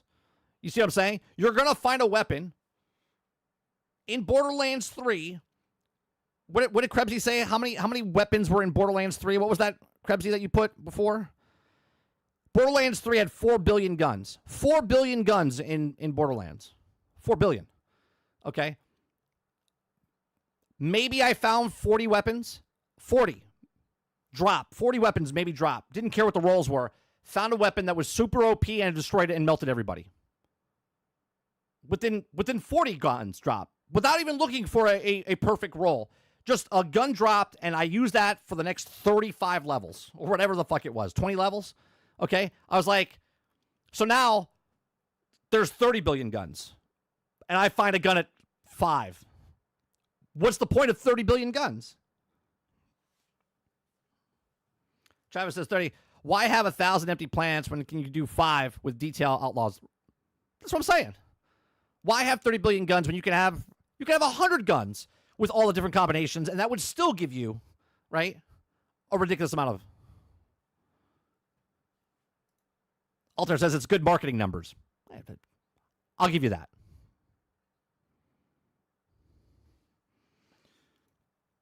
Going from 4 billion to Borderlands 3 to 30 billion in Borderlands 4. Well, in Defense 30, you had a rechargeable gun. Doesn't matter. That's what dropped for me. I had actually 4 guns on me that did super damage that I didn't have to worry about doing anything. I melted them. I melted them with the shotgun. I melted them with my SMG. I melted them with my pistol. It didn't matter what I had. I was melting the people regardless. Roic says, with that many guns, there needs to be some type of system to help get what you want, like an item to make it more likely to certain parts of the gun. That's what I'm talking about, Roic. That's why I said if they do what they did in Division, I'm okay with it, right? That would be appealing to me. We'll be like, well, I'm going for this weapon, right? I'm going to that boss. He has a percentage of dropping this scope, okay? So maybe the scope drops, and let's say it's a 50, 60% of 100, right? I'm like, oh, man, I really want that 100% gun. You could keep grinding him, right? You could keep grinding him and then start whittling away at that boss every single time. Or you could go play other things in the game, okay? Find other scopes, break those scopes down, and put it towards your thing to build it up to that perfect roll. If that's what they do, cool.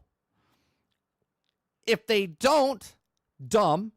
And if they still make everyone drop weapons across the board, maybe not legendaries, but just everyone drops guns. You can get any gun from anywhere like they did in Borderlands 3. That's gonna minimize what the 30 billion guns is as well. Obviously, the best gun in the game is the one that you get in the pre-order. Very true. Very true. You're going to use that for a really long time, so make sure you pre-order the $120 version. Salty says, here's a way to look at it. Imagine the content producer for the game and plaster all over the internet free marketing. Very true. Look, I agree. I think it's for marketing. I'm going from a standpoint, though, from like practicality of using this and doing the system inside this game with 30 billion guns. So this is the company people who had no life the game will make content on YouTube, TikTok, etc. And look, I got the God roll and said the gun is thus pushing people maybe to buy a game through content creators. Sure. But don't you think you could do that without the 30 billion guns? 30 billion gun combinations. Right? I don't think there needs to be 30 billion guns. We'll see how it plays out for them. Maybe it'll be the best Borderlands. And again, this is me not being sarcastic or being vindictive or upset at the game. maybe it'll be the best Borderlands, right? Maybe it'll be the best Borderlands game they've ever created. I hope it is. I really do hope it is. What's going on, Ginger Prime? Okay. I just feel that the combinations, because again, people like to collect things, right? People like to collect things. People like to go for that perfect roll. Now, if you're going for a perfect roll, now obviously a perfect roll is different for everybody. My perfect roll is different than your perfect roll, which is different than the perfect roll that could drop in the actual game. Okay? Right? It could be a perfect purebred roll, but I don't like it. Do you know what I mean? That's completely different. Now, also, that'd be cool. Just like in past games, I could give that weapon to someone else. So maybe I find the purebred, and when I say purebred, I'm talking about the weapon name and all the attachments for that brand are all on that weapon, and it's a perfect roll. That's what I'm calling a purebred roll. Because you're going to get perfect rolls in the game, but they're not going to be purebred rolls, right? You're not going to have the scope, the magazine, the attachment, whatever else on it, okay? You're going to get one or two of the things that have the same name, but maybe one of the other companies has a better scope, and you want that scope on that weapon, right? The purebred rolls are going to be almost impossible to get, okay? And I think that in the long run, right now, looking outside in, you're like, oh man, it's so good. This is so good. There's so many possibilities. I'm going to play this game for the next decade, right? That's what people are saying right now. They're like, oh, I'm so excited about Borderlands 4. I'm going to play this game for the next decade. Okay? So much content, so much stuff. Obviously, they're going to have DLCs and stuff just like the past Borderlands. But sometimes you make something so absurd and the player base doesn't dive into it because they find a weapon that doesn't need to be a perfect roll, and it melts everyone regardless. So now you're going for, right? You're going for a perfect roll, but you really don't need a perfect roll. Again, Borderlands 3, okay? The first time I got Legendary, I was like, oh my God, I got a Legendary, right? Then I didn't need to get another gun. There was guns just dropping with maybe they had perfect rolls, but it didn't really matter because I found the one weapon that was just melting everything in 3 seconds. Right? And it didn't have a perfect roll. It didn't have anything really good. It was just a flame, and I was just melting people with it, right? Even Sarge and Travis were like, what are you shooting them with? Right? And then I'm like, I don't know, this is what it is, right? Then I found a shotgun with the acid or the whatever it was acid, right? And then I was just melting people, bosses just melting. We weren't playing on easy difficulty. We were just melting them. Do I need again, was it 4 billion guns in Borderlands 3? No, I just needed one potential half good legendary weapon, and I melted everything. Travis says, you shut your mouth, 30. Next, the claim that some people like well-made steak, not McDonald's. Salty says, of course, but the metrics in the game time show that the higher-ups and keep players busy. No, I get that aspect, Salty, but I'm not talking from a business standpoint. I'm talking from a gamer standpoint. Waterbear says until hold on one second, I'm sorry. Until Diablo 4, where's the uber unique drop rate? It was so low that you had to play thousands of hours just for a shot at a prestige of a chance of actually getting it. Fuck this purebred shit. Pray to RNG gods and the RNG Jesus for the god roll. Right, but again, Krebsy, a god roll is different for everybody, right? A god roll is different for everybody. Even you might get a purebred gun, okay? But it has shitty stats, right? You get the purebred gun, but it has shitty stats. This is why I think they should, and again, I don't know if they have a system, and if you guys know, if you guys have been paying attention to Borderlands 4, is there a system in the game, like a Division, where if you find a bunch of guns and scrap those guns and put it towards the gun that you want to upgrade? Is there a system like that in Borderlands 4? I'm asking. I don't know. Salty says, I guess you cater to the casual gamer that will play through, enjoy the story, and then move on then to the hardcore Borderland fan to live and breathe Borderlands.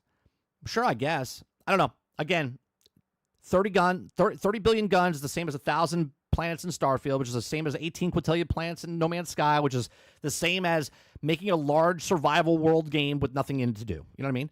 Same exact thing. Just a lot of things for no reason, but it sounds good on paper.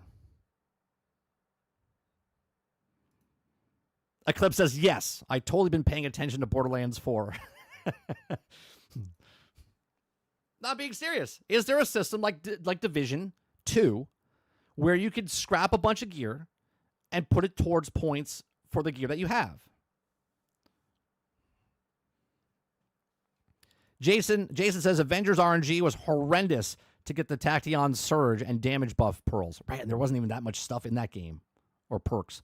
Buff perks, yeah. And it wasn't even that many equipment in that game. Like, the combination for a scope from a scale to like 1 to 100 is millions of combinations, right? I hope there's a perk. I hope there's not a perk. I hope there's a system inside Borderlands 4 like that.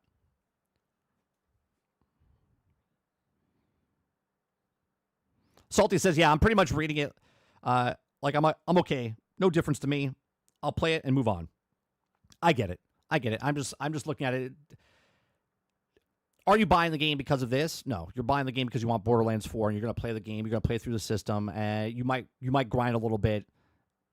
I don't know. I feel like the 30 billion guns is absurd, personally. I don't think they have a scrap system. They don't have any kind of system. Hold on a second. Let me look it up. Because I haven't really been paying attention.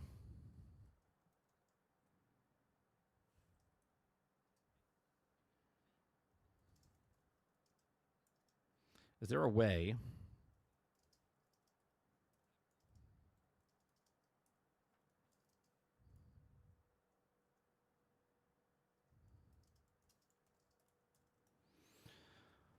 Let's see. Can you level up a perfect gun in Borderlands 4? Based on available information. Okay, so this is based on the information. Okay, and this is AI overview, so I don't know if this is good or not. Okay.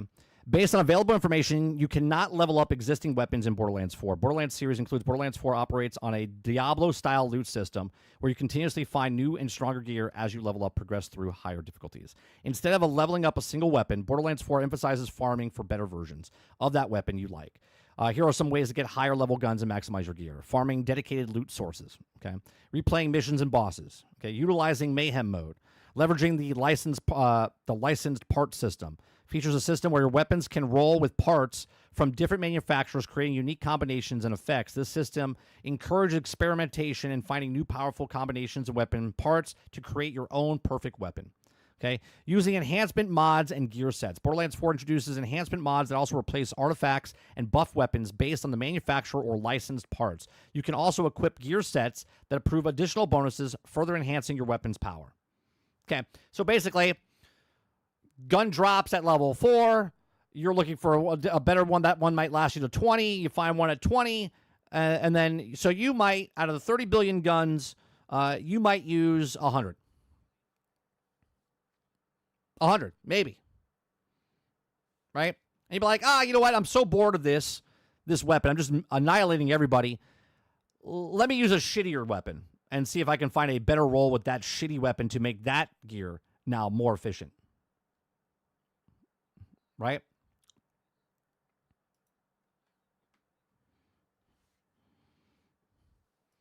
Theory's about to say, like Destiny 2 Year 1, when all the guns had set rolls, and it was purebred shit, has me punching in the air.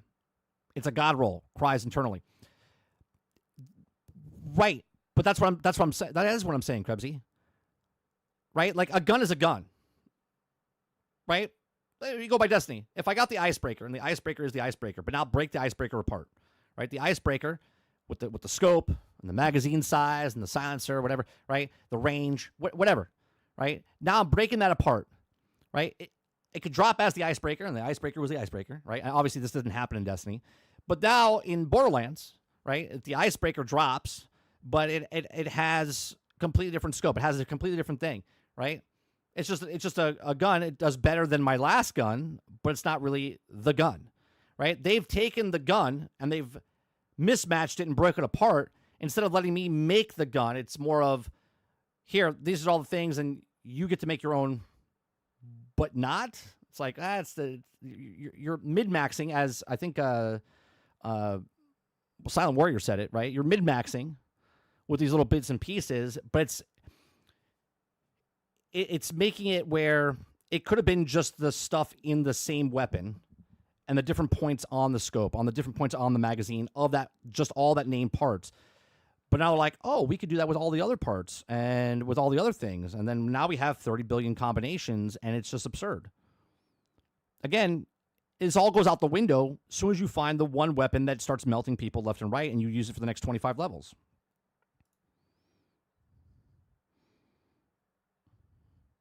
Breaking news 30 says Borderlands 4 greater than Battlefield 6. Well, they're not even the same fucking game.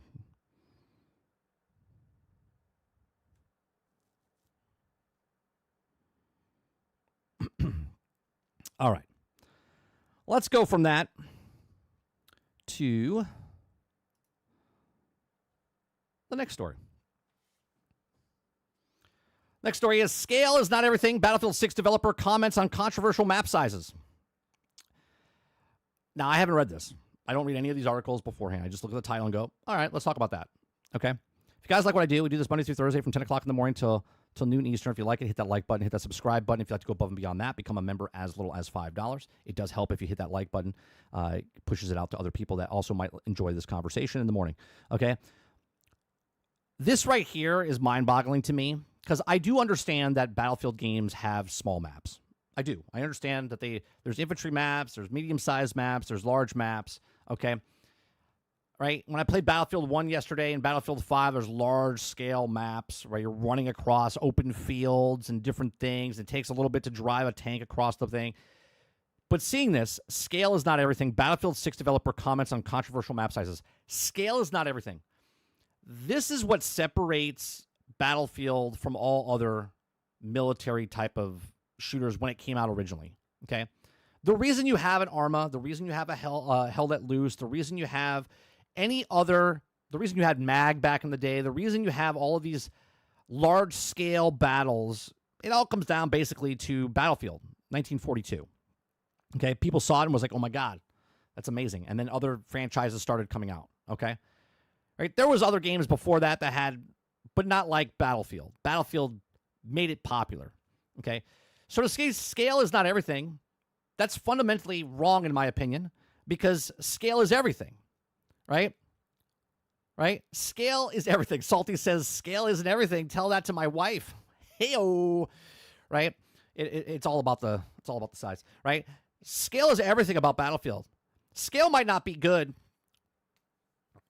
All right? Right? Scale might not be good for Call of Duty or for other games, but for Battlefield, is everything. That's why people like playing Battlefield. The large-scale maps, the large vehicles, the jets, the helicopters, right? The all-out war that could happen over on this point or this point. So let's see what he has to say here, all right? Because I have no idea.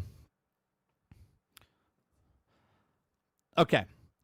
Battlefield 6 design director, okay, Chill, has commented on the game's controversial map size. The latest comments are in interesting insight into how Battlefield 6 maps feel as small as they do in the open beta.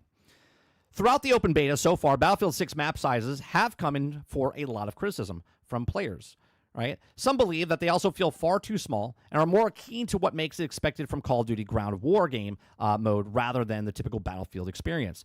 It's worth it. Can I just say, when you say the Battlefield experience, I mean, that's exactly what the fuck it is, right? If you're using the term Battlefield experience, okay, that's because Battlefield is large-scale maps. So the scale is not everything, and people are like, in the typical Battlefield experience, the Battlefield experience is a larger map, okay? It's worth remembering that the open beta isn't representative of the final Battlefield 6 maps, but the criticism is still valid regardless. That's right. You're showing us small maps. I personally think you should have showed us a large map, okay? A large map in the beta, because that is what would sell. But that's not why they're selling it. They're selling it to the player base that's used to smaller maps, more chaotic type of thing, right? Take a Call of Duty map, put it in Battlefield, blow up the buildings, put a tank on the thing, and people are like, oh my God, this is amazing. Call of Duty doesn't do this type of stuff, right? But that's what Battlefield does. To not put a large-scale map in there, I feel like is a big, injustice to what Battlefield is, okay? So it says, while feedback from the open beta has been largely very positive, this has been a particular sticking point for players. Battlefield 6 developer believes that scale is not everything. I've also been on this podcast talking about that developer makes the game and we play the game. Like let them make the game that they want to make. But you have to look at it where if you're making a brand new game, right? You're making a brand new game, and that brand new game has never had a series before, make that game how you want. When you're making a game of a sequel or a predecessor of a game that came before it, and the reason that people love the game that came before it and the game that came after that and the game that came after that is because of these things, and then you don't have these things in the game and you're fundamentally changing what this game is, that's where I have a problem. Okay? So, speaking of VGC, the recent Battlefield 6 multiplayer reveal event, design director Uchil claimed that we want to make the map that suits every type of player. This could be infantry players, so we want to make sure that we have a good infantry maps. Maybe a player who likes tanks, vehicles. Okay, let's make that map that good for the infantry and tanks. You know what? I like helicopters. Let's make a map for that. And then the jets. So let's make a map that caters to them as well. This will allow Battlefield 6 maps to focus on specializations if it comes to expense on the all-around options or more variety. On paper, it seems like a map design philosophy will be inspired by players that have strong feelings one way or the other. Let me have a hot take here. Hot take. Make a large map. Right? You make the entire map a massive Battlefield experience map. And then if you want the experience of, hey, I want to play infantry team deathmatch, there's point A. And point A, inside that large map, is a pretty big city or town. And then you just have that game mode where they're playing in that town, right? Or there's a jet or a helicopter. They want to just make it a big map and then take the smaller pieces of that map to make into the other game modes. But the game mode for Breakthrough or the game mode for Operations, which is not in the game, or Rush or Conquest should all be large maps. Everything should be large maps because that is the Battlefield experience. Okay, that's what Battlefield's known for. And then for the other game modes, if people want, they're like, well, I want to play Conquest, but I want to play on a small map. Okay. But shouldn't it all start with the big map and then break that big map down to the smaller sections of the map to make them smaller maps instead of making dedicated small maps just for infantry, just for helicopters, just for tanks? I don't know, man. Seems a little weird to me. All right, so it says, let's make the map for that, and Battlefield 6 focus on specializing, and if it also expensive, the all-around options, more variety. Okay. It says, as for much criticizing scale Battlefield's 6 open beta maps, Uchil said that scale is not everything, right? Well, just because you have a X kilometers doesn't mean it's going to be a good map. Because if you make it a really big map, you're going to fill it up with stuff. Yeah. Make a game, sell a game. Sort of like what you guys didn't do in Battlefield 2042. You made a large map. Okay, you made a large map and didn't put anything on it. And everyone's like, well, the map sucks. And they're like, see, they don't like large maps. No, we don't like large maps that have nothing on them. And then you went back and fixed those maps over the next 18 months. Okay, the same maps that you put out, you then advertised as maps that you went back and put shit on the map so people could actually hide and actually like the maps. See, you made the problem, and now we complained, and then you made the solution, okay? And then say that, well, it's because we have to make bigger maps. We've got to put more stuff on the maps. No shit. If you make the big map and then tune in on those big maps for the smaller sections, then you can make the more chaotic infantry maps. You can make that type of stuff. Imagine playing in Brooklyn with a large scale of Brooklyn instead of just a small quadrant of Brooklyn. You see what I'm saying? So it says, then it becomes more open world. Then you start compromising on a bunch of stuff. Let me read this a little bit more, okay? So if you make it really big map, you're going to fill it up with stuff. Then it becomes more of an open world. Yes, that's what Battlefield is. Am I crazy? Right? Then you have to fill it up with stuff. Then becomes more of an open world, and then you start compromising on a bunch of stuff. So while Battlefield 6 maps may not be large enough for some players' taste, it's good to know that these consensus design decisions drive it, okay? Despite a few player complaints here and there, Battlefield 6 open beta has smashed franchise records so far. It's already the biggest open beta in Battlefield history. See, and that doesn't matter, right? That right there shuts out everything. It doesn't matter that Battlefield doesn't have big maps. It doesn't matter because it's the biggest Battlefield beta ever. Yada da da da da da da da da. I don't hear you. It doesn't matter that you're telling us that the maps are small and that this is not a Battlefield experience. It doesn't matter that you're telling us it feels like Call of Duty. It doesn't matter because we have the biggest amount of people that like our game, right? Which is great at the upfront cost of the game. After all these people come out and go, it's kind of stale, it's kind of boring, it's kind of what it is. Guess who's going to be there for you, or not going to be there for you? Okay, is the players that played every single Battlefield game before. 2042, 2142, 2, Vietnam, Battlefield Bad Company 1 and 2, Battlefield 3, Battlefield 4, right? And I get it. From a business standpoint, they're like, well, you got to get the biggest swath as possible. But again, this is not a brand new franchise. What they're doing here with Battlefield 6, in my opinion, is changing just like they did for Marvel's from phases 1, 2, and 3 to phases 4, 5, and 6.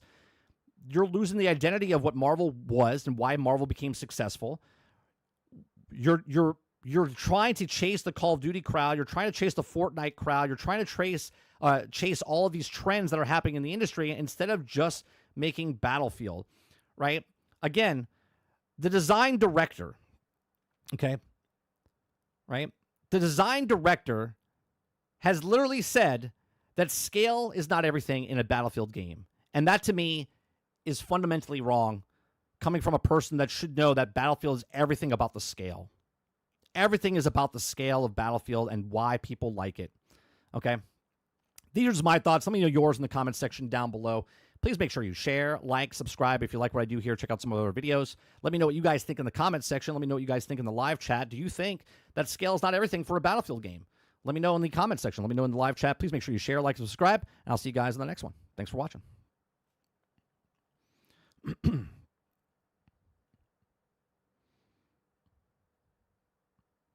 Krebsy says 2042 didn't have maps. It has mistakes. Right? Like, the problem with the Battlefield 2042 maps is they literally fucked up the maps because, as he said, you got to put stuff on it. If we make a big map, we got to put stuff on it. Yeah. Yeah, that's what you got to do. Make a game, sell a game. Imagine, I mean, they are making, you know, the new Harry Potter series on HBO, right? Imagine someone going, well, Hogwarts is not really a big thing, right? If you make Hogwarts, then we got to fill it. Then we got to put things in the castle. I don't know if you know this, but Hogwarts is a pretty big staple for Harry Potter, right? Like, the whole fucking movie takes place inside the fucking castle, right? That's what it is. It takes place inside the school. The school is pretty important to what Harry Potter is. Would you agree or disagree? Okay. Well, the map sizes in Battlefield are the Hogwarts, right? It is what Battlefield is. Battlefield is the maps, the size of the maps. Yes, you can have smaller things within it, but the large map needs to be what it is. And then in other game modes, you can have the infantry maps and stuff like that. But Conquest, Operations, Breakthrough, Rush Mode, whatever you want to fucking call it, needs to have large maps where it has the tanks, where it has the copters, where it has... There's been people I watch that haven't played a lot of Battlefield games, and they complain that, well, I hate tanks. Okay, then don't play the tanks. No, but they ruin my experience because I'm trying to kill a bunch of people, and then the tank comes along and kills me or takes over the point. And if I have to revive a guy or run from the tank, I'm going to run from the tank. But if you revive the guy, you can maybe fight the tank. If he's an engineer and he has the stuff to fight against the tank, you might want to revive the guy so he can... Like, that's what the battle is. But that's not the mentality of these people. The mentality of these people is, well, I'm not having fun. I don't want to get blown up by a tank or a helicopter flying in the sky, and I don't want to deal with the helicopter or deal with the plane. I want to just shoot the guys in front of me, and I don't want to play Battlefield. I just want to play the Call of Duty part of Battlefield, right? And this is mind-boggling to me, and the fact that the game designer says scale is not everything is a little concerning to me. Salty says, hey, guys, I want to make a game, but we don't want to put stuff in it. You know, like, what the fuck are we talking about? Sarge says, it's called Battlefield, for Christ's sake. Travis says, come on, 30. You don't want Harry Potter game that takes place in the London, you heathen. If you hate tanks, I have a suggestion. Be an engineer. Right. If you don't like the things that are shooting at you, maybe you should shoot at them. If you hate tanks, I have a suggestion. Go play an MMO. Like, I don't know, man. Am I wrong here? I would love to be open to the conversation. Right? I get people are like, well, they're going for the biggest swath of players and stuff like that. The identity of Battlefield is always large-scale maps. Always large-scale maps. Did they have Metro? Did they have other things in the thing? Sure, they did. They're like, well, you have to fill it with stuff. Well, if you have to fill it with stuff, then take the larger map, shrink it down for the other game modes that people just want to do infantry. Right? I don't understand. This is why Battlefield is such a different game and a breath of fresh air. Okay?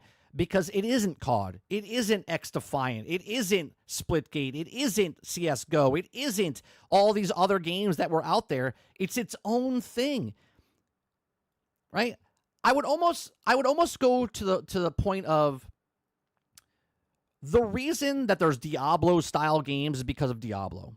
The reason that there's Arma and other open world type military sims is because of Battlefield. Right? It would be because of Battlefield.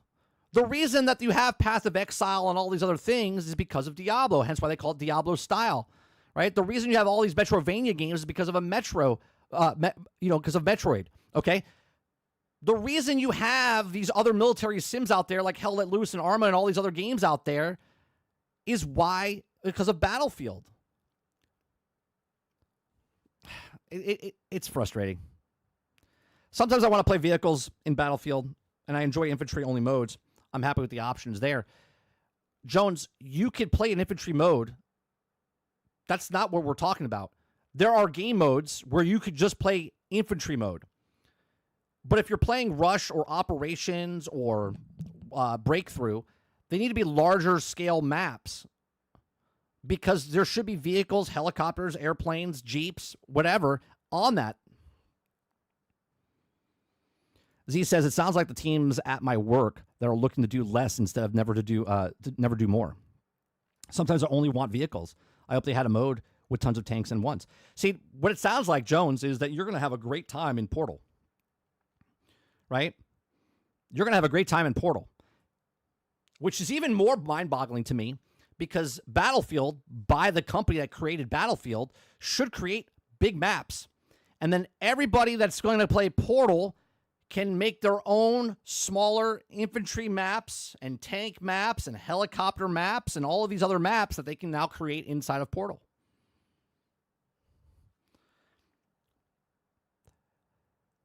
You know, it's just crazy. The game is called Battlefield. It's actually in the title, right? Yet now I'm playing in a battle patio, right? I'm playing in smaller sections of a map instead of a large-scale map.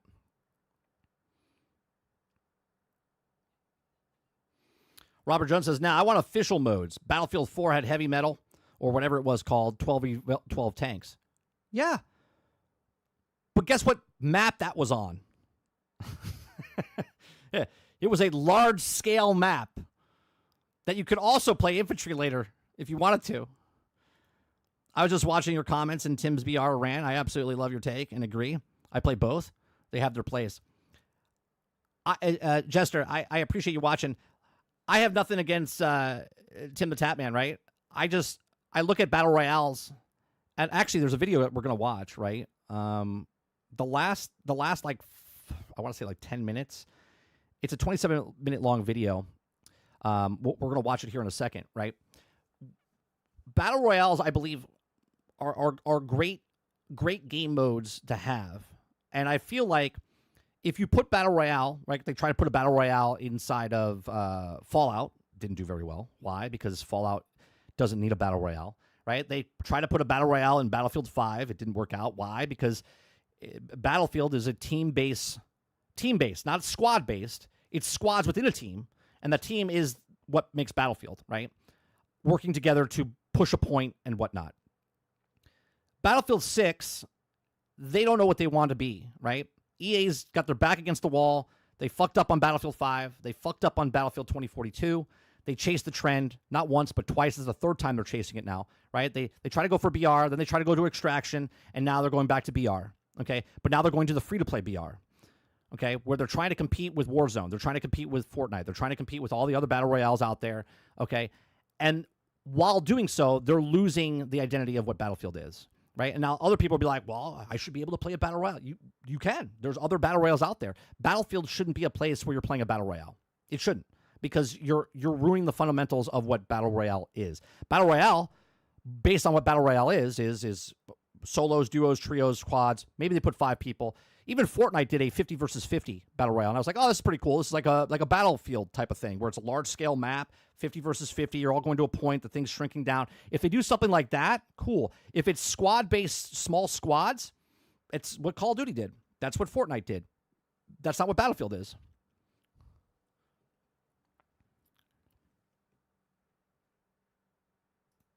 Salty says, welcome to our new game mode, Battle Balcony. Robert Jones says the devs should be very careful about what they come out and say.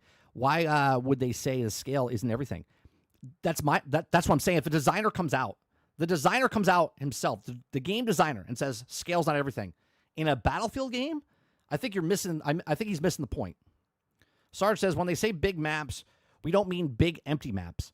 Maps big enough to have 5 or 6 aircraft flying around dogfighting without doing a loop every 2 seconds to get back into the map. Here's another thing. People are like, well, I don't want to deal with the airplanes. I don't want to deal with the helicopters. Well, guess what? If you do what Sarge says and make it a large-scale map, you wouldn't have to deal with them that much, because instead of doing a loop-to-loop and coming back and then a loop-to-loop and coming back and then just concentrate on that one spot, there's a giant map that they go around. There's different points spread across, and there's more people up in the air. They're having their own fight up in the air as you're having a fight on the bottom, okay? And every once in a while, airplane comes down, dives, bombs you. Then you go, hey, we need air defense. Get on the AA guns. Hey, get the aircraft in the air so you can fight up against the people. It's like, it's so ridiculous to think that everyone's like, nope, I don't want to deal with that airplane up in the sky. Don't tell me how to play the game. The game is war. If you're being attacked by snipers, guess what? Throw smoke. I don't want to throw smoke. I'm just gonna run out in the open field and then complain that I'm being sniped at. Okay? If there's a tank, guess what? Switch to engineer. Kill the tank. There's a lot of buildings there. Guess what? Get in a tank, blow up the buildings, level the playing field. Literally, level the playing field. Okay, so you can see the snipers. You can see the people hiding in the buildings. You can see the things. There's planes in the sky. Get on the AA guns. Don't tell me how to play. You get on the AA gun. Okay? Right? The reason Battlefield is because you play as a team. You change and adapt with the situation that's happening. We got to push A. Guess what? Get the assault guys. Everyone switch to assault. We got to push up, put the points down. Okay? So we can push on the A. We got A. Great. B's on the mountainside. Well, there's a big gap between us and the mountainside. What do we have to do? Let's get some tanks in there. Let's clear up the mountainside. Let's get some snipers on the hill behind us. Right? Like, I don't understand what is so complicated about this. Jester says, Caspian Border was the perfect mix of all the elements to this day. Yes, 100%. Salty says, I always love jumping into a AA gun and know that I'm doing is benefiting the entire cause. Right. Because now you're shooting at that plane. And that plane knows you're being that. Now he's trying to come for you. Now it's a one-on-one. You're like, I got to kill this thing. And when he dies, you're like, well, don't worry, guys. You have 45 seconds of clear in the air. No one's going to bother you in the air. Okay? Push up. Nah, but people don't want to communicate. I got to get my kill-death ratio up, bro. I gotta win this battle royale, bro. Missing the point completely. They're missing the point completely. Okay. The next thing I want to talk about, okay, is the guy's name is TheBrokenMachine. Okay? He's got 426,000 subscribers. I love YouTube because I've never heard of him before. So I can just imagine me being at 2,579 subscribers. Is that what I have? Okay. That nobody knows who the fuck I am. I'm like a pimple on a pimple's ass. Okay. So never seen him before, but obviously I'm watching a lot of Battlefield content. So he popped into my feed and I watched his video. Now, I don't know if I want to watch this whole thing, right? He talks about how he was an insider inside. He's been playing the game, Battlefield 6, for 1.5 years now. This is his thoughts, okay? I watched the entire video. Now, around, I want to say the last 10 minutes or so, I'm going to start like the 16-minute mark. It might be a little bit before that, okay? He talks about something in the game. And when he talks about it, I was like, holy shit. Now, I understand that I'm not the only Battlefield fan in the world, right? I get it, okay? He's played all the Battlefields. At least that's what it sounded like when he was playing, right? He's about probably my age or whatnot, right? I'm in my mid-40s, late 40s, okay? So I hear what he's saying, and then all of a sudden I heard him say something, and I was just like, this is why Battlefield 6 is the way it is, because this is the feedback they're getting. Okay, so let's play this. I don't have him in the description down below. Let me put his stuff in the description down below before we get going here. Okay, and this is not to give him crap. This is just about talking points. Okay, this is about giving talking points. The Broken Machine. Okay, right. I'm never going after anybody that says their opinion. This is his opinion. These are my opinions. I'm basing my opinions based off of what the game should be. It shouldn't be like the other things that we've played, because this is what's appealing about Battlefield. Okay, that's why I don't play Call of Duty. This is why I don't play Fortnite. This is why I don't play Battle Royales. This is why I'm not playing Apex Legends, because to me, I don't want to play on a small squad. I want to play on a small squad in a bigger team, and the team is doing something in a battle, in a field, right? Take you off the screen. I'm going to push you double on the screen now, okay? Eclipse says, I mean, I get what you're saying, but it's the same thing with MMOs back in the day. You had to talk to people to get stuff done.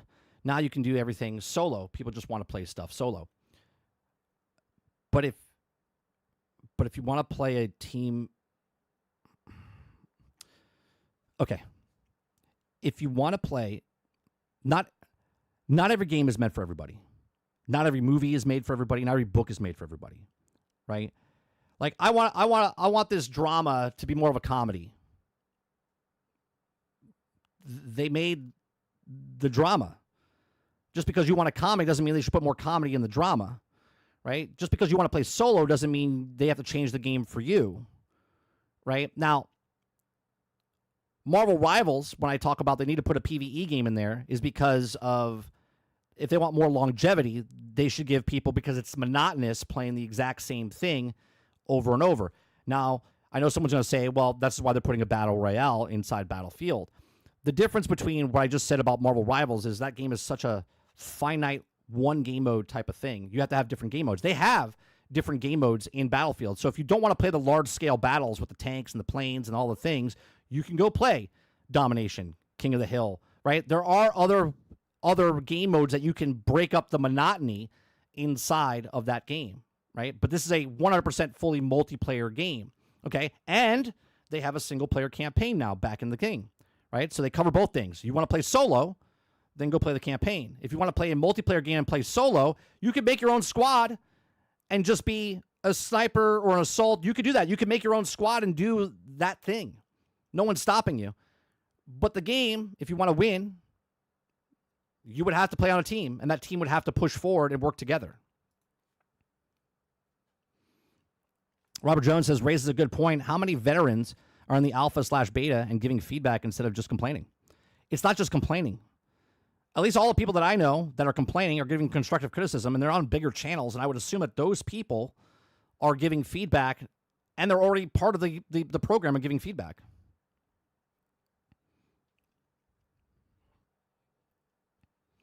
Jester says, you make it very clear you're discussing and baiting, not baiting drama. Another reason I enjoy your take. I appreciate that. What's going on, Sweat Dog? Sweat Dog says, NHL 26 gameplay trailer dropped. Uh-oh. Did they change it? Did they make ice hockey into soccer now? No? Okay, we're still good? Okay, cool. Did they put a BR in NHL 26? I mean, I would really love a BR inside the hockey game if they could do it. Because I really like Battle Royales. And I think they should put a Battle Royale in the hockey game. Altern says, so do we hire a bunch of monkeys to cancel him on Twitter or not? No, you do not do that with anybody. Tim wants BR in NHL. Right? Ron says NHL extraction mode. That's right. You gotta get the puck and get the fuck out of there. Yeah. El Dente says, I play a hockey BR. Okay. So let's go with this. All right. This is The Broken Machine. Okay. Maybe we'll watch the whole thing, but I'm going to start around 16. I don't know where he is around 16 minutes here. Okay. But I'll let you know when it gets to the part where I'm like, oh God. All right, here we go. There's really ADS in quite a lot. Others were just rushing around. I think there's going to be various ways to play this game, and that should keep it fresh, especially when new maps arrive. Wait, hold on. Let me back up because he might have said something here that I actually want to talk about.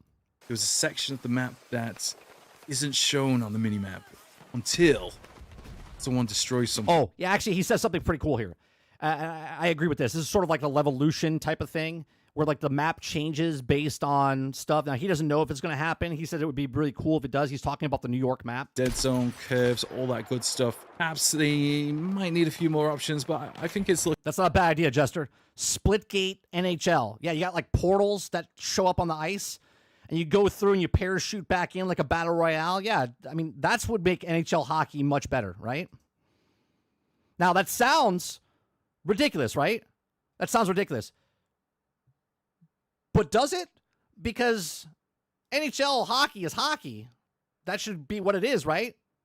You're not going to put hockey on a giant field like football, because that would be absurd, because that's what NHL hockey is, based on a real sport, right?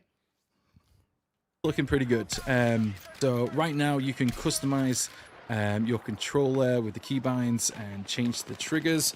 I did hope and did ask. The menu system, by the way, when you go in the option menu, holy Christ, talk about UI problems. There's menus inside of menus inside of menus. I felt like I was at a Chinese restaurant trying to figure out what the hell I wanted to order, okay? Like there's a modified menu that opens up a giant more menu, and then you go down that menu and you have to try to find something. It's like, what are we doing? Can I just adjust stuff? Like, I shouldn't have to go through menu after menu after menu after menu to move my compass. Yeah, there would be, just flip the triggers, but I don't think... Dolphin, what's going on? It says, anything is possible. Nintendo's new game is basketball in wheelchairs. Okay. I also played a game when I was younger. It's called Whirly Ball. You're not in a wheelchair. You're in a bumper car. And in the bumper car, you would pick it up and then shoot it into a backboard, like a sort of like a basketball net. I don't know if you guys ever played Whirly Ball. Pretty cool. That's in the beta. I hope it's in release. That would be amazing. So yeah, controller feels really good, which is really important. And of course, they are doing a more cross-play preferred option. So you can enable that, and it will try to put you, if you're on console, with other console people. And of course, there is this Empire State City map. So that's an interesting one. I think it might... Empire State, haven't seen anything of it. It'd be cool if there was a subway system in there, like Metro type of thing, and the road like collapses and you go into the... That would be cool. I think that's what he's saying Need here. some balance patches. Judging from what we saw on the stream there, maybe it was just a sweaty lobby, but that map is pretty cool. I love the destruction there, and then that changes up how the objectives are played, so you can't go over the bridge to the other side. You got to go on the floor there. Which has been in other Battlefield games, by the way, right? Like, I forget is it Shanghai in Battlefield 3, where you would, or was it 4, where the skyscraper, it was 3, right? Where the skyscraper's up there, and you could get over by zip lining from the other building, or they could, once they destroy the building, now the point's at the bottom, right? It's like completely gone. Like stuff like that, that's cool, right? That's cool. I saw another video, someone was talking about how the developer was saying, we don't want to put stuff in like Levolution because it gets old quick, because you know it's going to happen. And I'm like, the fuck are you talking about? If I could destroy a skyscraper and it falls, like the evolution of that would be, instead of falling the same way, it falls differently, so it's different every single time. Maybe it falls to the left or the right or the back or the front or straight down. It changes the landscape of the thing. You know what I mean? That would be the next rendition of the Levolution type of stuff. On the grounds across the street. So, I mean, that's what I mean with the potential there. You know, you could use that for so many things in newer maps in the future. I really hope they continue having a play with the tactical destruction, you know, take it further. You know, maybe it'd be really cool if there was a section of the map that isn't shown on the minimap until someone destroys something, and then like a underground section comes alive, something like that. That would be awesome. Like think about this, right? So there's a point inside a building. Maybe it's on the second floor of a building. All of a sudden, you can't get in because they're locking down the building, right? You can't get in that building. All of a sudden, someone blows up something. It opens up a pipeline. The pipeline happens to go underneath the building. You go underneath the building, underneath where the point is. You blow up the floor, and the floor falls in. Now the flag drops into the sewer or drops into the subway system underneath, right? Completely changes it because now A is not on top on the second floor anymore. Now it's in the fucking basement, right? And now there's three more entry points to come in. That'd be pretty cool, wouldn't it? That would be awesome. And of course, there is escalation. So that's two. Altern says, yeah, because I was super bored when the dam broke and the entire map was flooded. Super boring thing. Yeah. And the best part was it didn't always happen. You had to blow up the dam. Teams fight to control strategic points, and then as teams expand control, fewer points remain, eventually resulting in both teams fighting over the lasting remaining points. This could be an interesting one. It's an interesting take on the, dare I say, conquest formula. I think it could be pretty hectic.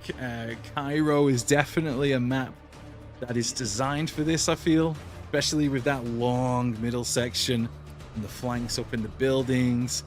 That's gonna be an interesting one. I think this is where you're gonna see. You know what'd be cool? I'm gonna add something to what Battlefield should do. You want to change things up? How cool would it be if you could establish another point? And what I'm talking about is, let's say each team has an extra point that they can put down. So there's A, B, C, D, E, right? And all of a sudden, you lose a point and you're backed up. And let's say it happens when you have like 200 tickets or less.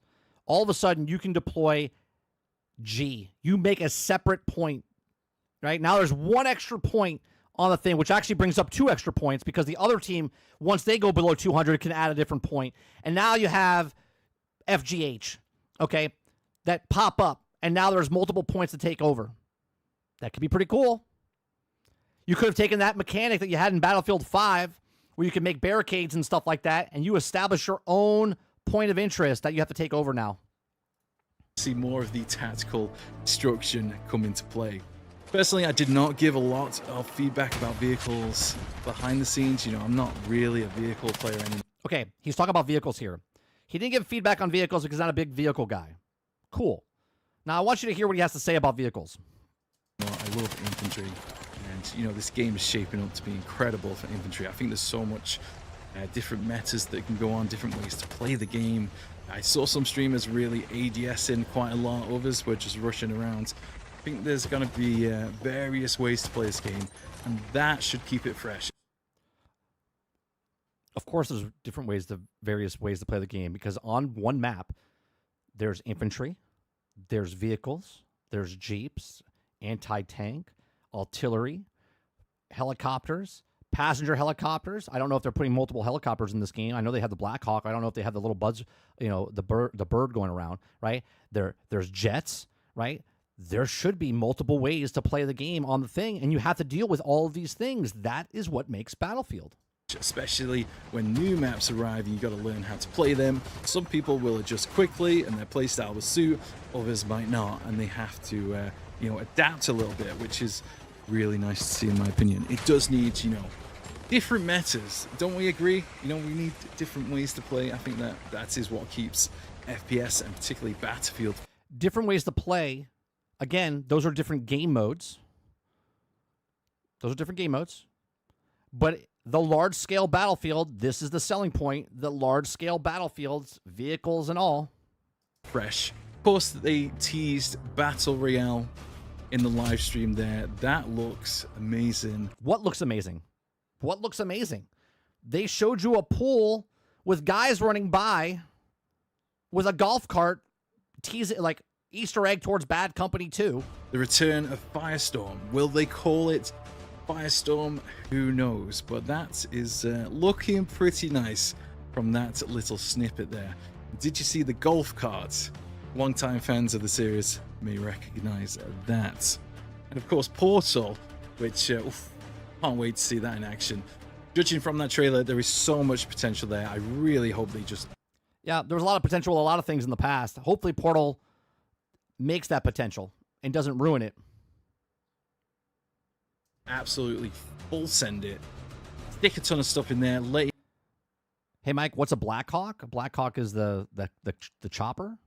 Have a lot of fun with it. You know, we could do some really cool community stuff with that, so I can't wait for that. So yeah, I'm excited about that. There is so much potential with that. I cannot like the Apache helicopter. Wait to see more, talk more. You know that I've got some ideas. I want to talk about those. So yeah, let's talk about those on release and see where it is. So Conquest, obviously, we played a lot of that behind the scenes, gave a lot of feedback. I think it's mostly running pretty well. It's I had no problems running. Obviously, I'm playing on console. I think it ran really well. As an infantry player, mainly, it feels pretty solid. I would say on par with BF6, Conquest, especially Grand Bazaar. You know, Pyro is feeling very much like that, or Sen Crossing. These old school maps, should they come back, do let me know down below. But Conquest, you know, from playing behind the scenes, it's running pretty solid. Definitely don't really have any major issues. Again, I'm gonna harp on this. Make the large maps and then scale back those maps. Like make a large map and then make the other things down from those maps. Like the operations should be the entire map, the large scale map. They're smaller quadrants, but the larger map, right? They don't have operations in this. They have breakthrough, right? Breakthrough is the entire map, but it's in sections if you push all the way through. Large map, but they're small sections. Then you have Conquest, which is a larger map. So what you need to do is Conquest needs to be the entire map, the largest map possible for Conquest mode.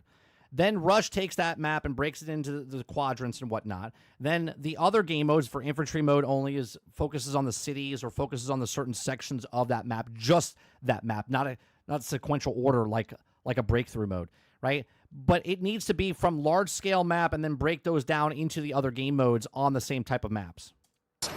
Capture sections seem to be done really well, and I love you can turn off the outline now. So if you're a seasoned veteran, you know, you play the game a lot, you know where the flags are. You can change the HUD and get rid of that completely now, which is awesome. Yeah, talking of infantry and vehicle interplay, we spoke... This right here is where my mind hurts a little bit.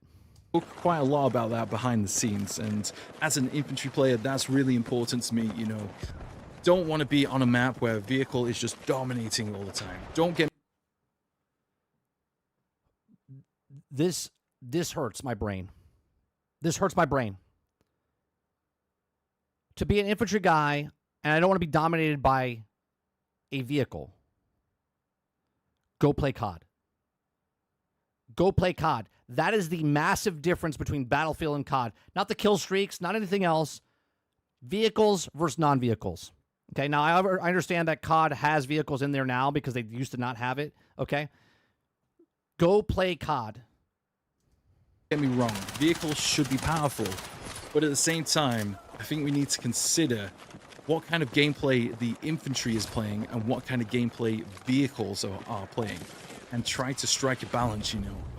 There's no balance. The balance is called a rocket. That is the balance. The balance is, shit, there's a tank on A. It's powerful. It's strong. Well, guess what you got to do? You got to switch to engineer class.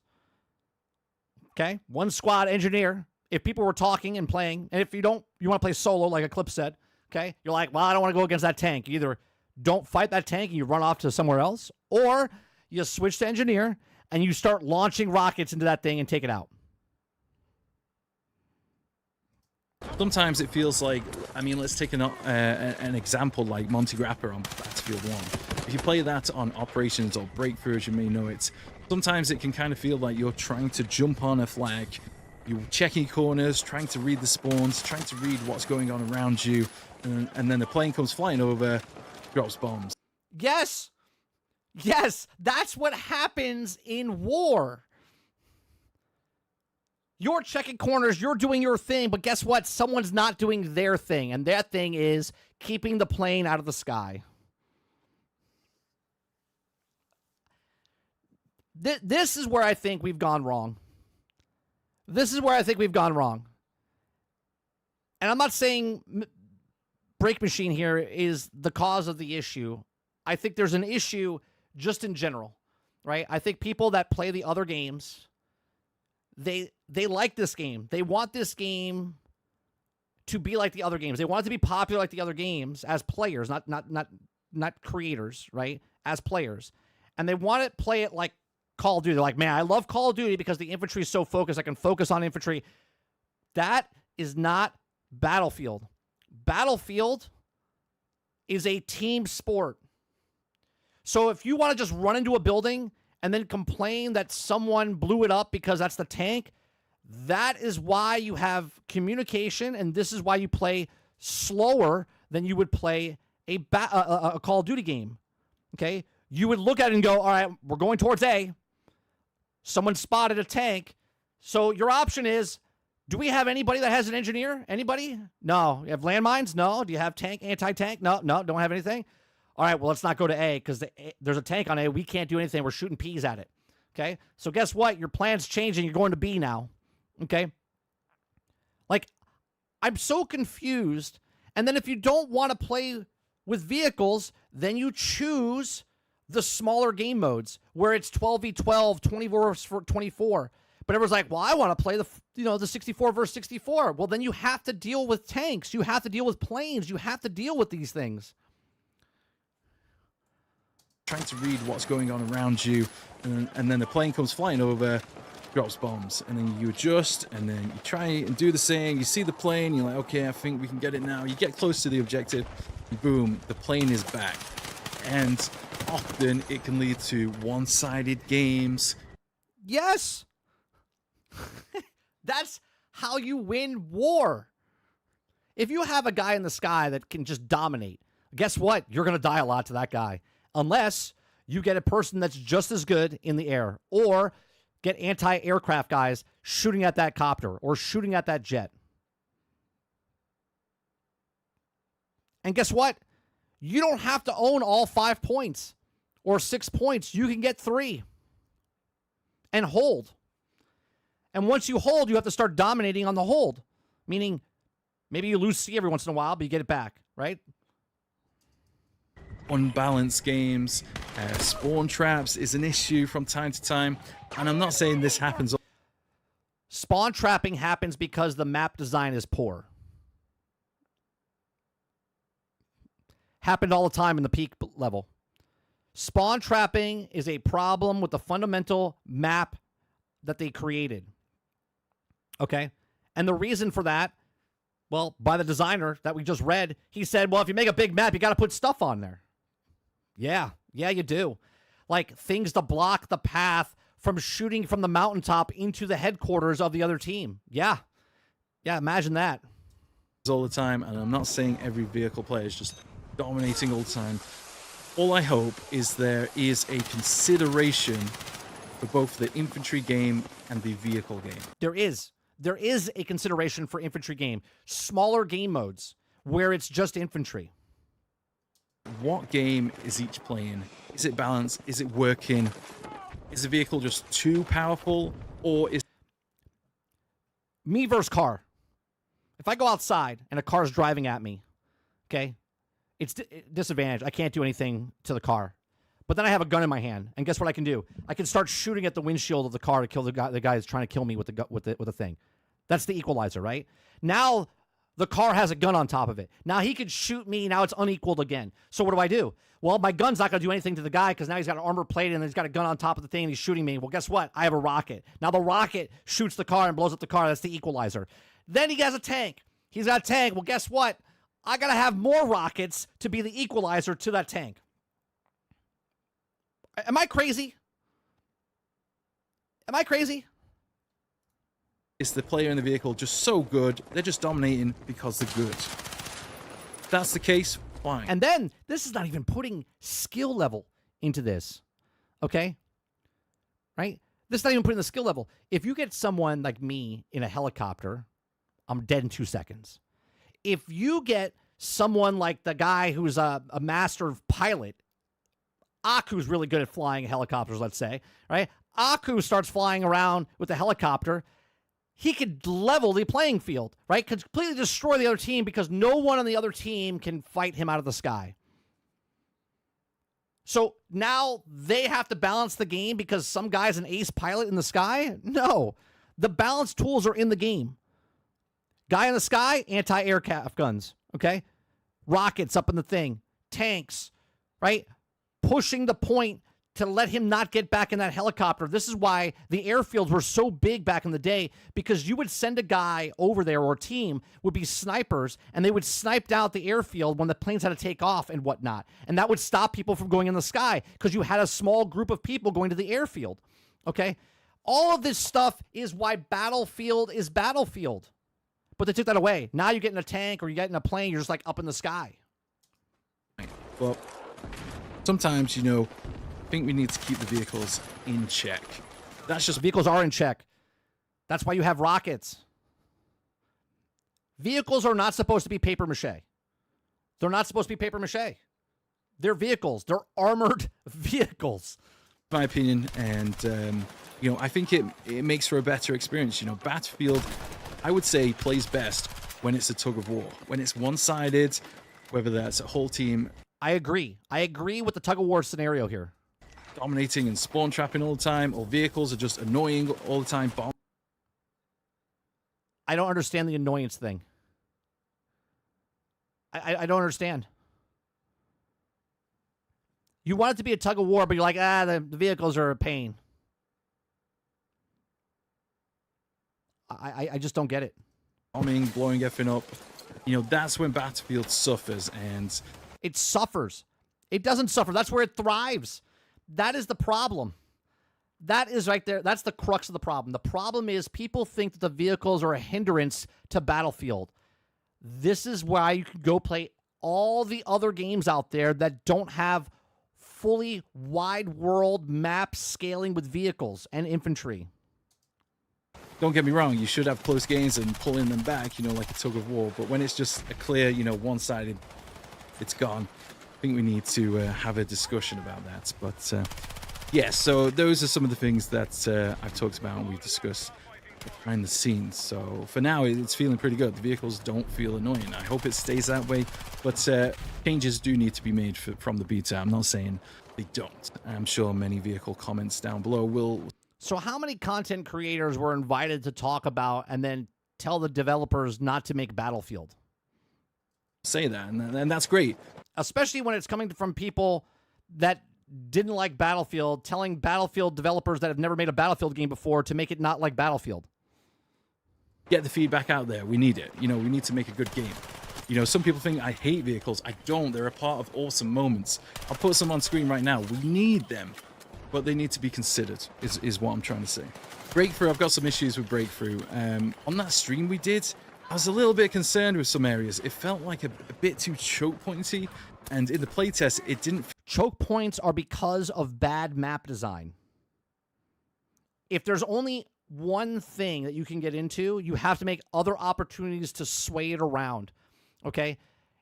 A choke point is not because vehicles are OP or whatnot. It's because the people that know to be strategic know where to go and stop. Once they know the map, they're like, well, this is the choke point. They have to come down this alleyway. They have to come through this thing.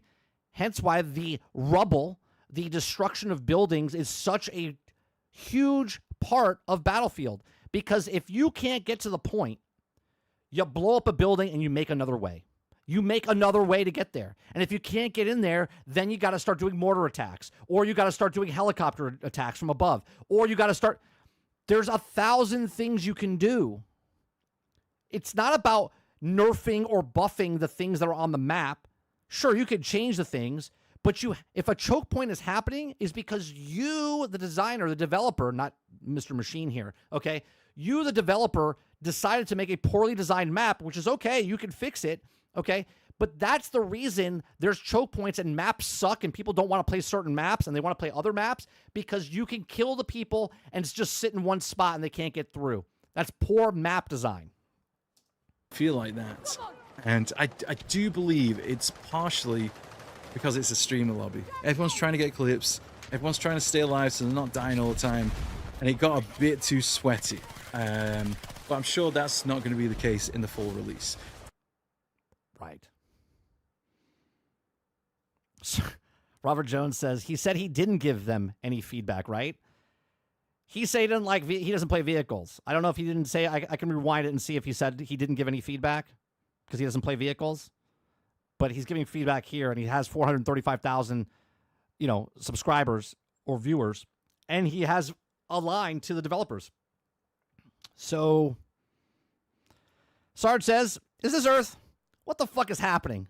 Why are we talking about it's a war game, not an airsoft infantry battle? Yeah, it's just weird. I think people need to embrace the style. Imagine developing a game for years to have to change it all because they don't like it. That's my point, Chester. Like if this was the first Battlefield game ever, right? If this was the first Battlefield game ever, and you're like, I don't really like this and stuff, by all means, change it up.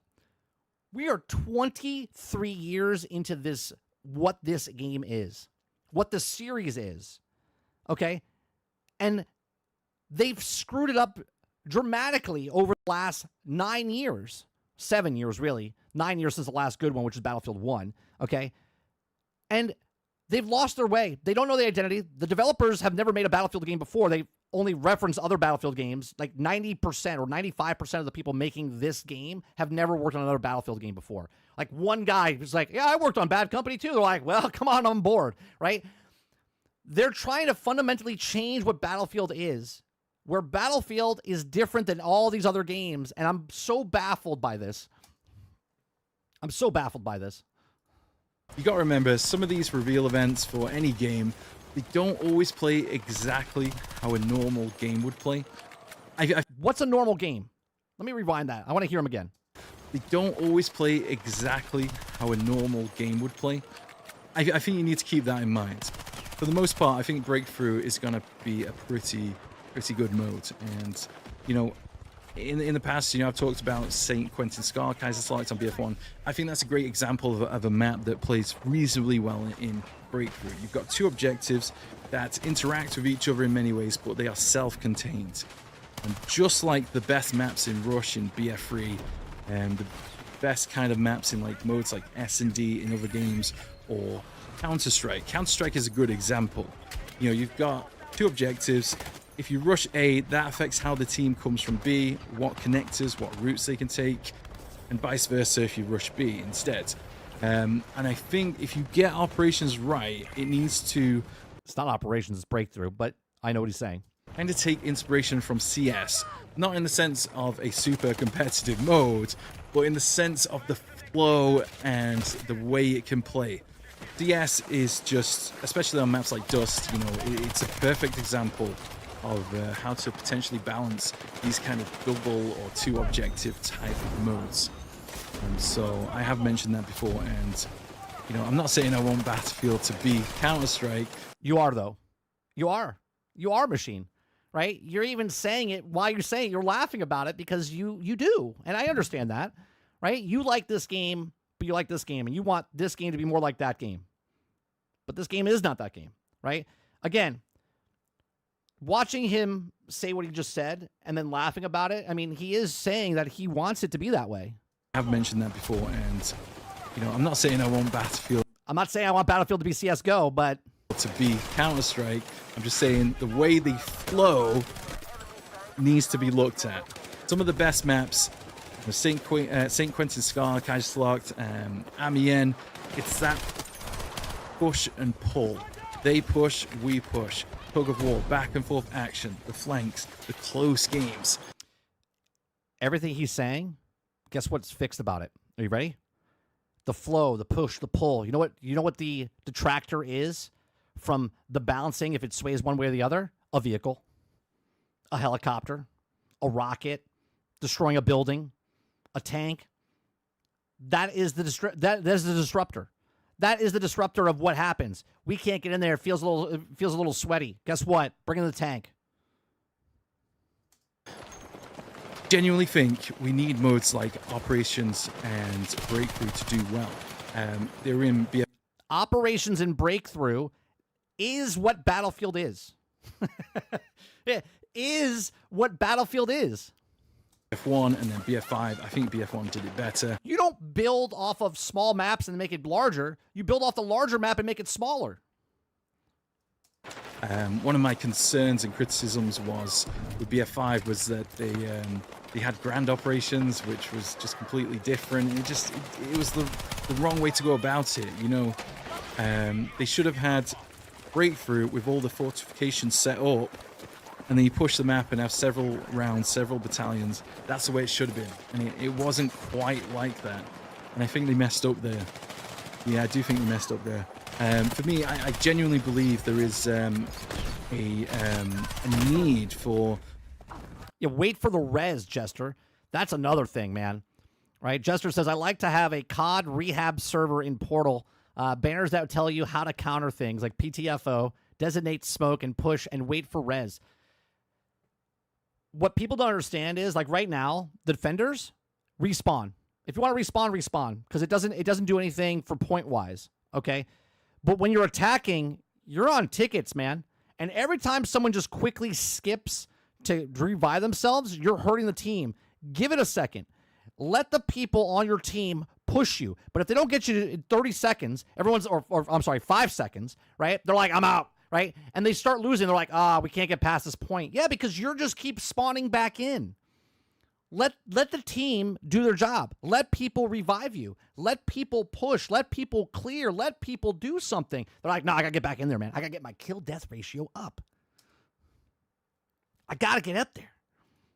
More of a player's story in a video game, which I think is why Battle Royale is... Hold on. More of a player's story. More of a player's story in a video game, which I think is why Battle Royale is so popular. It's me jumping in, having my own round. Everything I do affects how... No, you know why Battle Royale's popular? Hell, Fortnite just changed it, right?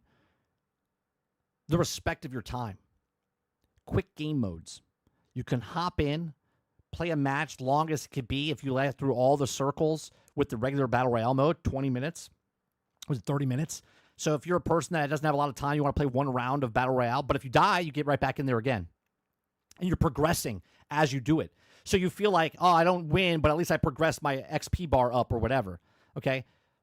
Battlefield, it's 30-minute matches, but that's why they have different game modes. You can play a team deathmatch, which is done in 5 or 10 minutes. You could play King of the Hill, which is like a 15 or 20-minute game. Or you could play this one, where it's like 45 to an hour. Right? This is why Battle Royale is good, because it's quick in, quick out. You're not investing a lot of time in there. Oh. Fortnite knows this, hence why they put the new Blitz mode in. 5-minute matches. Remember was it from what's that movie?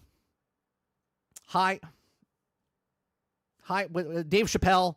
I forget the other guy. Jim Buer. I forget his name. Buer. Okay, where he's like, you ever have 5 minutes? Or no, what's his name? I forget the guy's name. It's not that 5-minute abs, man. 5 minutes, better than 7, right? 5-minute abs. Okay, just when you don't have time for 7-minute abs. What movie was that? Okay, that's what it feels like.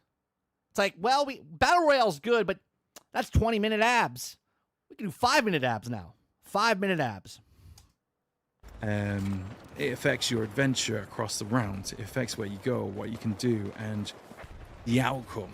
And, you know, I see games like Halo, Call of Duty, Quake, Unreal Tournament, kind of sadly losing player numbers. And I know that the... Hold on a second. Let me rewind this for a second. Because he's comparing Battlefield to non-Battlefield games. I see games like Halo, Call of Duty, Quake, Unreal Tournament, kind of sadly losing player numbers. That's games in general. Games will lose numbers because attention spans are shorter, more games to play, thousands of games to play, single player, multiplayer, live service, you know what I mean, like MMOs.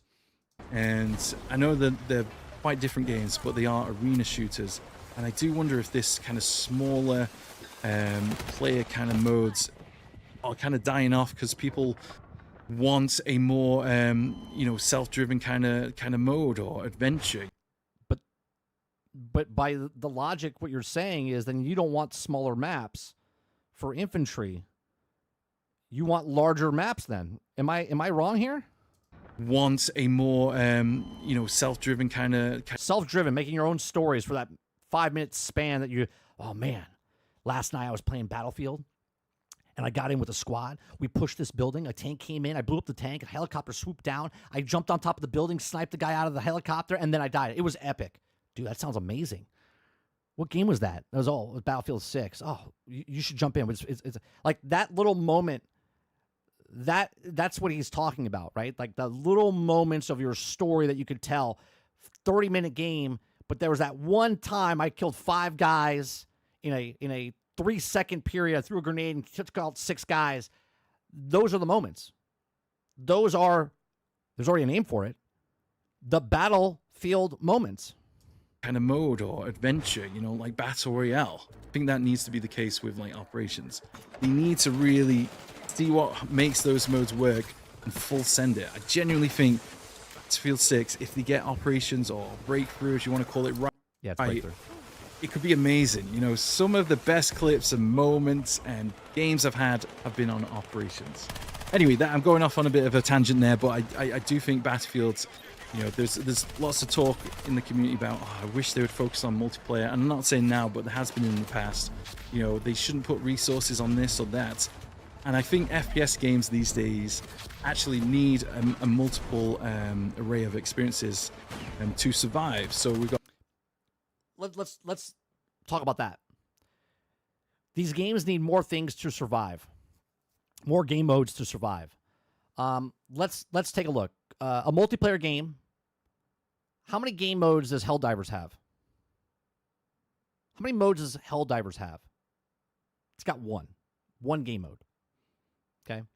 Well, technically it's got different missions and stuff, but it's got you're dropping down, killing things, reviving things, fixing things, but drop in, extract. That's what it is. Okay? You're not playing 15 mode people. You're not playing 30 versus NPCs. You're not playing Battle Royale in Helldivers. You're playing one mode. Drop down, do the missions, get the fuck out. Right? That's what it is. It's a good game. It's a good game. It knows what it is. Helldivers knows what it is. It doesn't need 15 game modes. It doesn't need all this other stuff. It knows what it is. I'm going to use that as an example because they say in this day, because he just said, games like this need emphasis on this or that. And I think FPS games these days actually need a multiple. Now, I know he's saying first-person shooter game, okay? I totally disagree. If you make a game and sell a game, not chasing trends, just stay with the game that you have, you'll be fine. Splitgate was fine as Splitgate. But what did they do? They made a battle royale. Well, apparently it would be that much better, wouldn't it? But no, people didn't want to play battle royale in Splitgate. They just wanted to play Splitgate. I know it's crazy, but I think people think this is what they want, but they really don't want it, because if they did want that, then they wouldn't be jumping from game to game to game. I just want a battle royale, man. So they go from that battle royale to the next battle royale. From that battle royale to this battle royale. They go from that battle royale to this battle royale. Man, if this game had to be this, that'd be epic. Then they move over there and they're like, well, if this game had this, that would be epic. And they just keep moving. They just keep moving. They don't care. They're like Unicron. They come in, they eat the planet, they move on to the next planet, right? I'm a big fan, big thing. Here it is. This is what it is. Just make the game. Battlefield is Battlefield. Don't make Battlefield Call of Duty. Don't make Battlefield Battle Royale. Don't make Battlefield into any other thing. Keep Battlefield what it is. They're tourists. Yeah, Travis, that's good. Right? They're tourists. They're dying off. The same games keep remaining the same top 10. Games aren't dying off. Gamers are just having more and more choices than ever. 19,000 and counting a year choice. Yeah, it's crazy. El Dente says, how much better would it be if they had a battle royale? Krebsy says, Destiny is dying off because it's falling down the ladder of most played. El Dente says, I played whatever new battle royale comes out for 2 days and move on. And the mode is every game ever. Yeah. And if every game does the exact same thing, why do I need to play that game? Problem is Battlefield doesn't know what it wants to be. No, Battlefield does. It's the suits that want to make the money like the other games.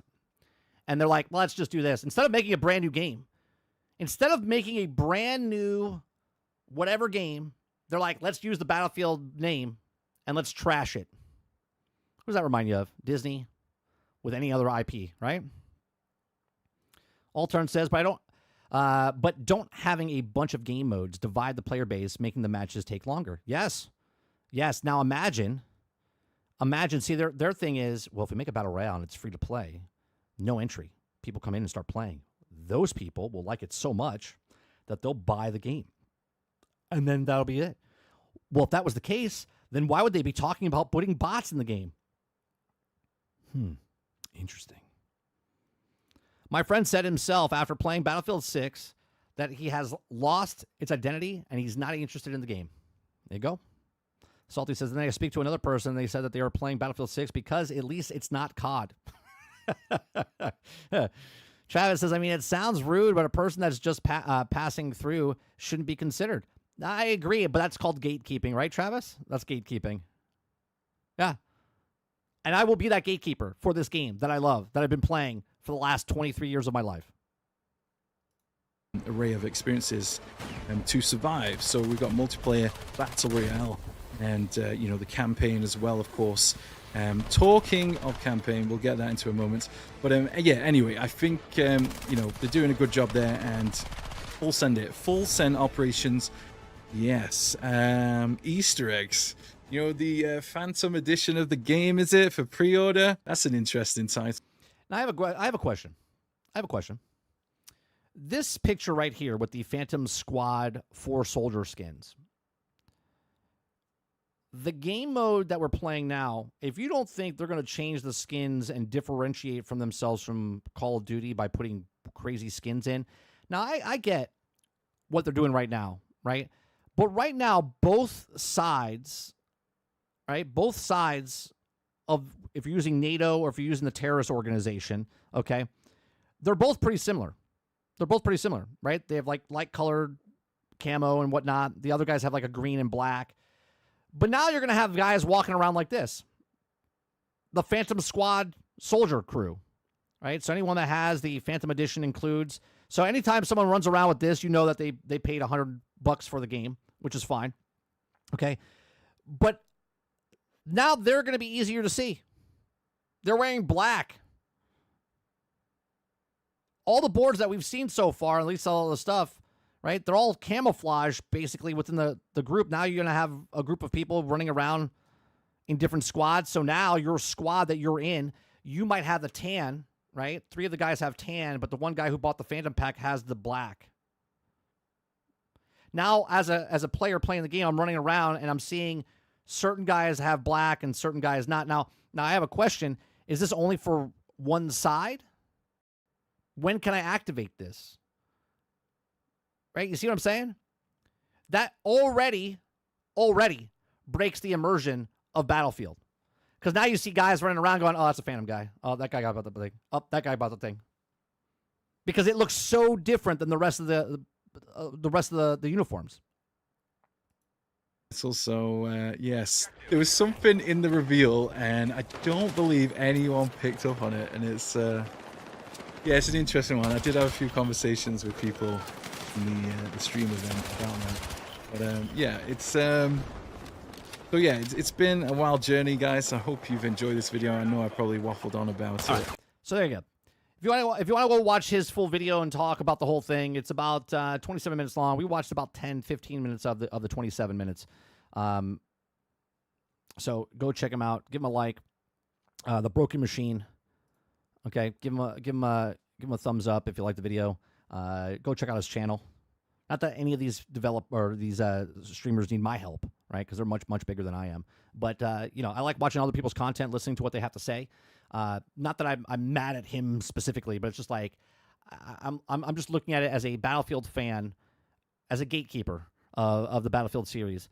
That Battlefield has lost its identity. I said it about Call of Duty, and everyone's like, you don't know what you're talking about. And here we are. Okay, here we are. Call of Duty has lost its identity.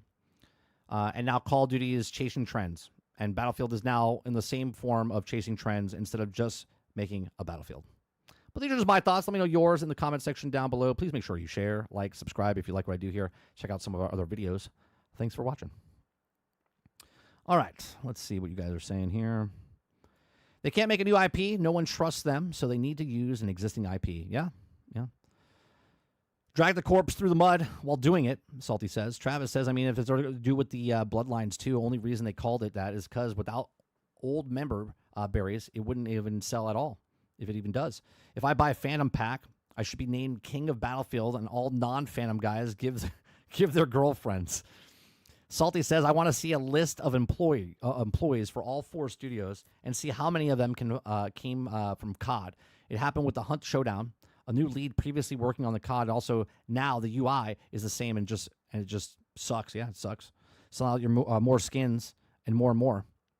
Altern says, nah, I'm good. Now, not watching a guy want Battlefield not to be Battlefield. Travis says, I'm good. Good salad for lunch. Way more interesting than a COD fan.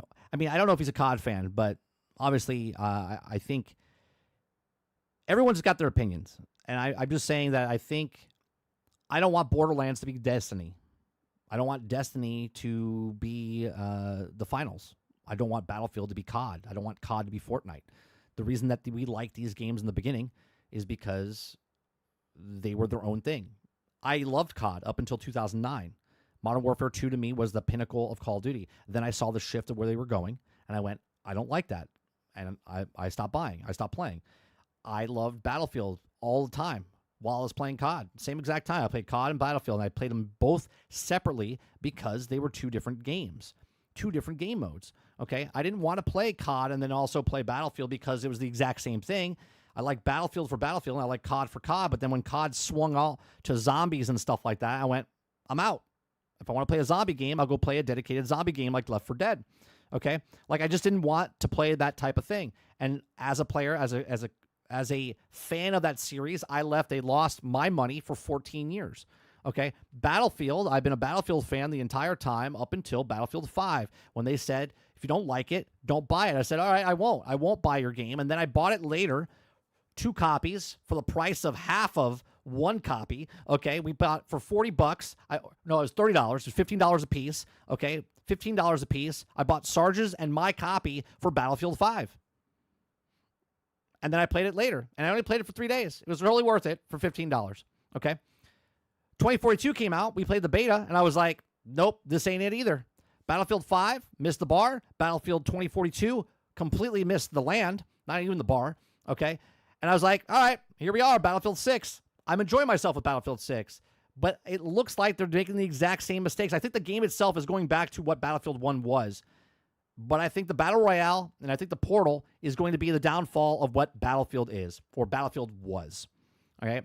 And I'm sad about it because this is, out of all the series, out of all these single-player games and all the other stuff, Battlefield is my favorite series.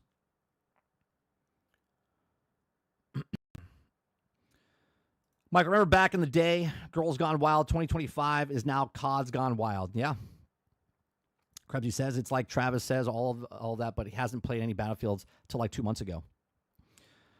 Salty is also their own that also sets them apart in regards to the experience. Altern says, but it's also school where they said no wrong answers. Here they are, all the wrong answers and opinions. It was all something wrong ones. Yeah. Robert Jones says we'll just sit in the domination and infantry only playlist, which is fine, Jones. Like if you want to play infantry, there's an infantry mode. There's always been an infantry mode for that stuff, right? You can actually customize the maps that you want to play in the rotation and just put all infantry stuff. All I'm asking for is large scale maps, and then if you want to make the infantry maps, make them off of the large scale maps within the quadrants of the map itself, right? Small towns, small villages outside the thing, right? Small little points. Like Cairo could be the infantry map, but the bigger map of Cairo should be outskirts of the city, and then going into the city, and then coming outside of the other city. Salty says, and now even if the engine space, all devs switching to Unreal Engine 5 and look, a lot of games look the same instead of having individual engines and separate them apart from the competition. Dolphin says, COD fell off when they added wall running. Jester says, making a game more like another game is equivalent to slapping unrelated, or is to slapping unrelated out-of-place skins on the game. It's a money grab and a disservice to the actual game and the gamers who enjoy them.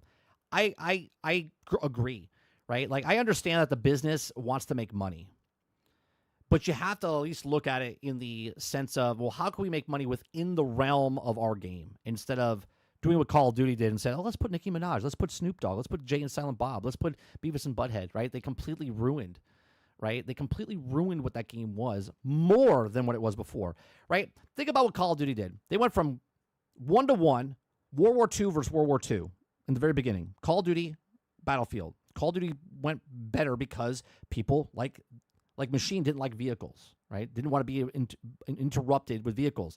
Then they started adding the kill streaks. Then people were like Call of Duty over the last 20 years has cultivated a completely different mindset of playing PvP games, right? It's all about the kill-death ratio. It's all about the kill streaks. Then, after that happened, they started going to the zombie type of stuff, going to all this other type of things. Then they started making the larger scale battles like Battlefield and putting vehicles and stuff in there. And now you look at it, now it has Warzone, which is like Fortnite. It's got Battlefield moments like Battlefield. It's got zombies like other games. It's everything but what COD was. And they're like, well, how do we innovate this? How do we innovate this? How do we keep it going? We have to do that. You just make the game. You just make the game that you want to make instead of chasing the trends. Now, I don't know where Call of Duty goes after this, right? I'm not saying Call of Duty is dying in any way, shape, or form, but it's like, if all of a sudden space games are like the hot new thing, does Call of Duty make Call of Duty on the moon? I mean, I know they have a Call of Duty in space, right? But is that where they go? If all of a sudden MOBAs kick back in, is Call of Duty going to make a MOBA with inside of Call of Duty? Do you know what I mean? Like, do they all change? And then all of them have MOBAs, all of them have BRs, all of them have all of this stuff. It's like, that's stupid. It's like, oh, I like COD. I really want to play a gauntlet like COD. I really want to play No Man's Sky like COD. I really want to play. It's like, where does it go from here? No, I'm not saying you need to play a game to have valid comment on it. You just need to have a substance. What you say, in my opinion, Travis lacks that. Yeah, but his thing saying a tourist coming in, he would be considered a tourist, right? Coming in and liking the game, right? But he played it for the single player campaigns, not really for the multiplayer, right? Am I convinced or correct there, Travis?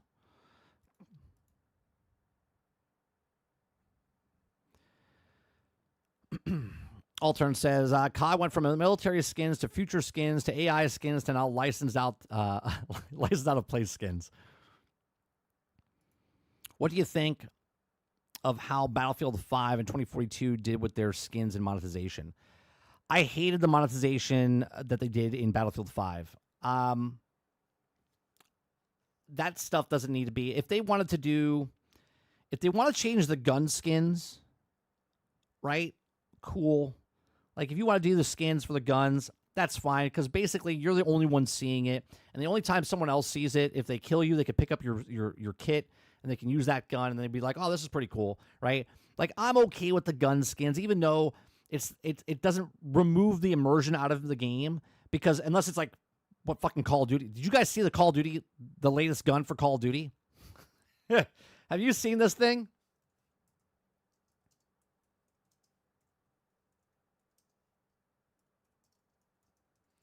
Have you seen this thing? With the roller coaster?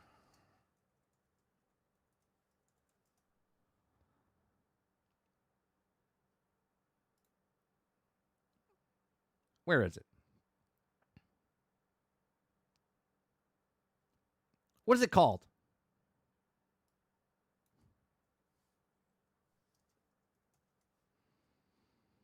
It literally looks like a roller coaster on the goddamn thing. I can't find it now.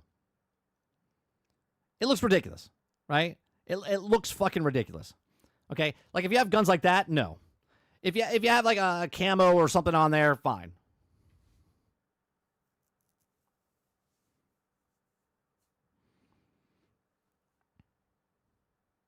Silver says, just let Tim Tatman have this one. I will. All right. We'll let him have Battle Royale this time.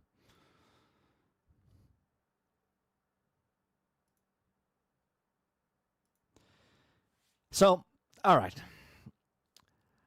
I think that's going to do it for me. I'm Battlefield 6'd out talking. They've completely and utterly changed what it is. Oh, you know what? Let me see. Do you guys have it? Do we have it in our submitted stories for Call of Duty? I think we do. Let me see if I could find it. I saw a picture of it the other day. I was like, this is fucking ridiculous. Freaking ridiculous. No.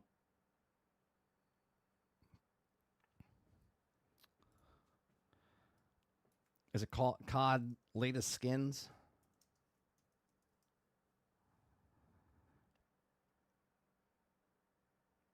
No. Was it leaked? I think. How is this still COD? I don't understand. I'm looking at these skins that they have in COD, and I'm just like, what is happening?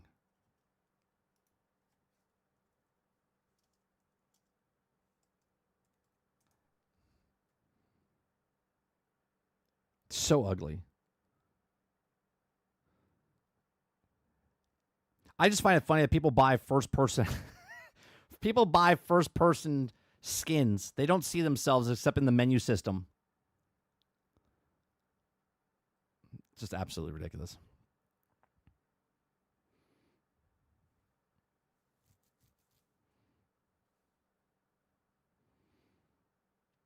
All right. Well, that's going to do it for me today. I appreciate it very much. Make sure you hit that like button, hit that subscribe button. If you'd like to go above and beyond that, become a member as little as $5. We do this Monday through Thursday from 10 o'clock in the morning till noon Eastern. We'll be back tonight, 8 p.m. Eastern, for Shooting the Shit with Sarge. We'll be playing a game tonight. I don't know what game it is yet. We might be playing a Battlefield game. We might be playing Battlefront game. We might be playing Grounded 2. I don't know what we're playing, but we'll be playing something tonight over on 30 and Still Gaming, which is our gaming channel. So make sure you go check out that channel or subscribe to that channel as well. If I don't see you tonight, we'll see you tomorrow morning for the Daily Grind, which is every morning at 10 o'clock in the morning sharp. We start about 20 minutes early playing the music that we have. If you'd like to support us, you can go listen to that songs and an album called Perk Up Press Play, which is on stream, or you can stream it on all major platforms. The description is in the link, or I should say the links are in the description down below. And then if I don't see you for any of those things, we'll see you for Generation X Gaming, the weekly podcast that goes over a few of the top stories from the past week, and we rant along the way. Thursday nights, 8 p.m. right here on 30 NSG. You guys have a great rest of your day, afternoon, or evening, and I'll see you guys on the next one. Peace.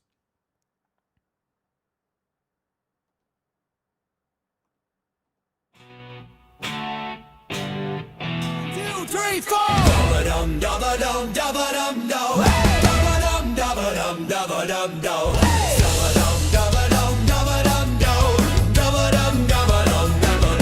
They call the meeting in the war room lights. Said we need a hit, boys, it's time we fight. 4 studios armed with caffeine and dreams. None of them ever touched a Battlefield team.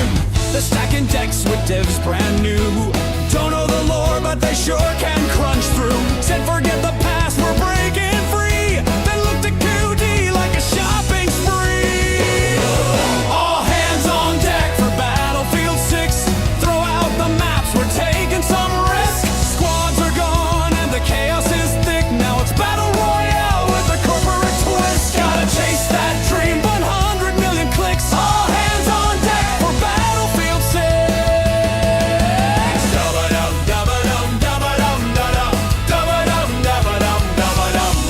Destruction's cool, but we need some flash. Can we make them buy skins and dance for cash?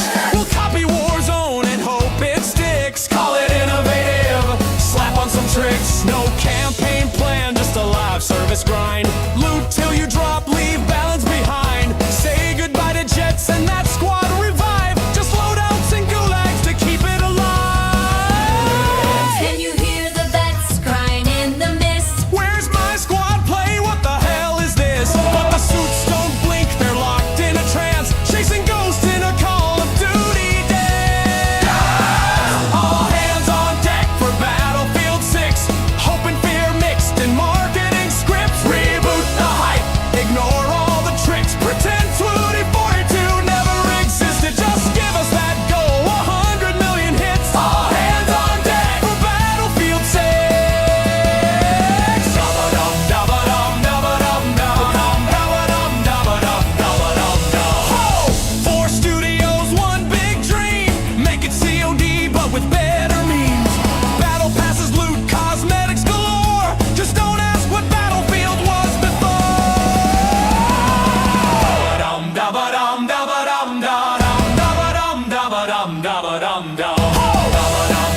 what I'm doing.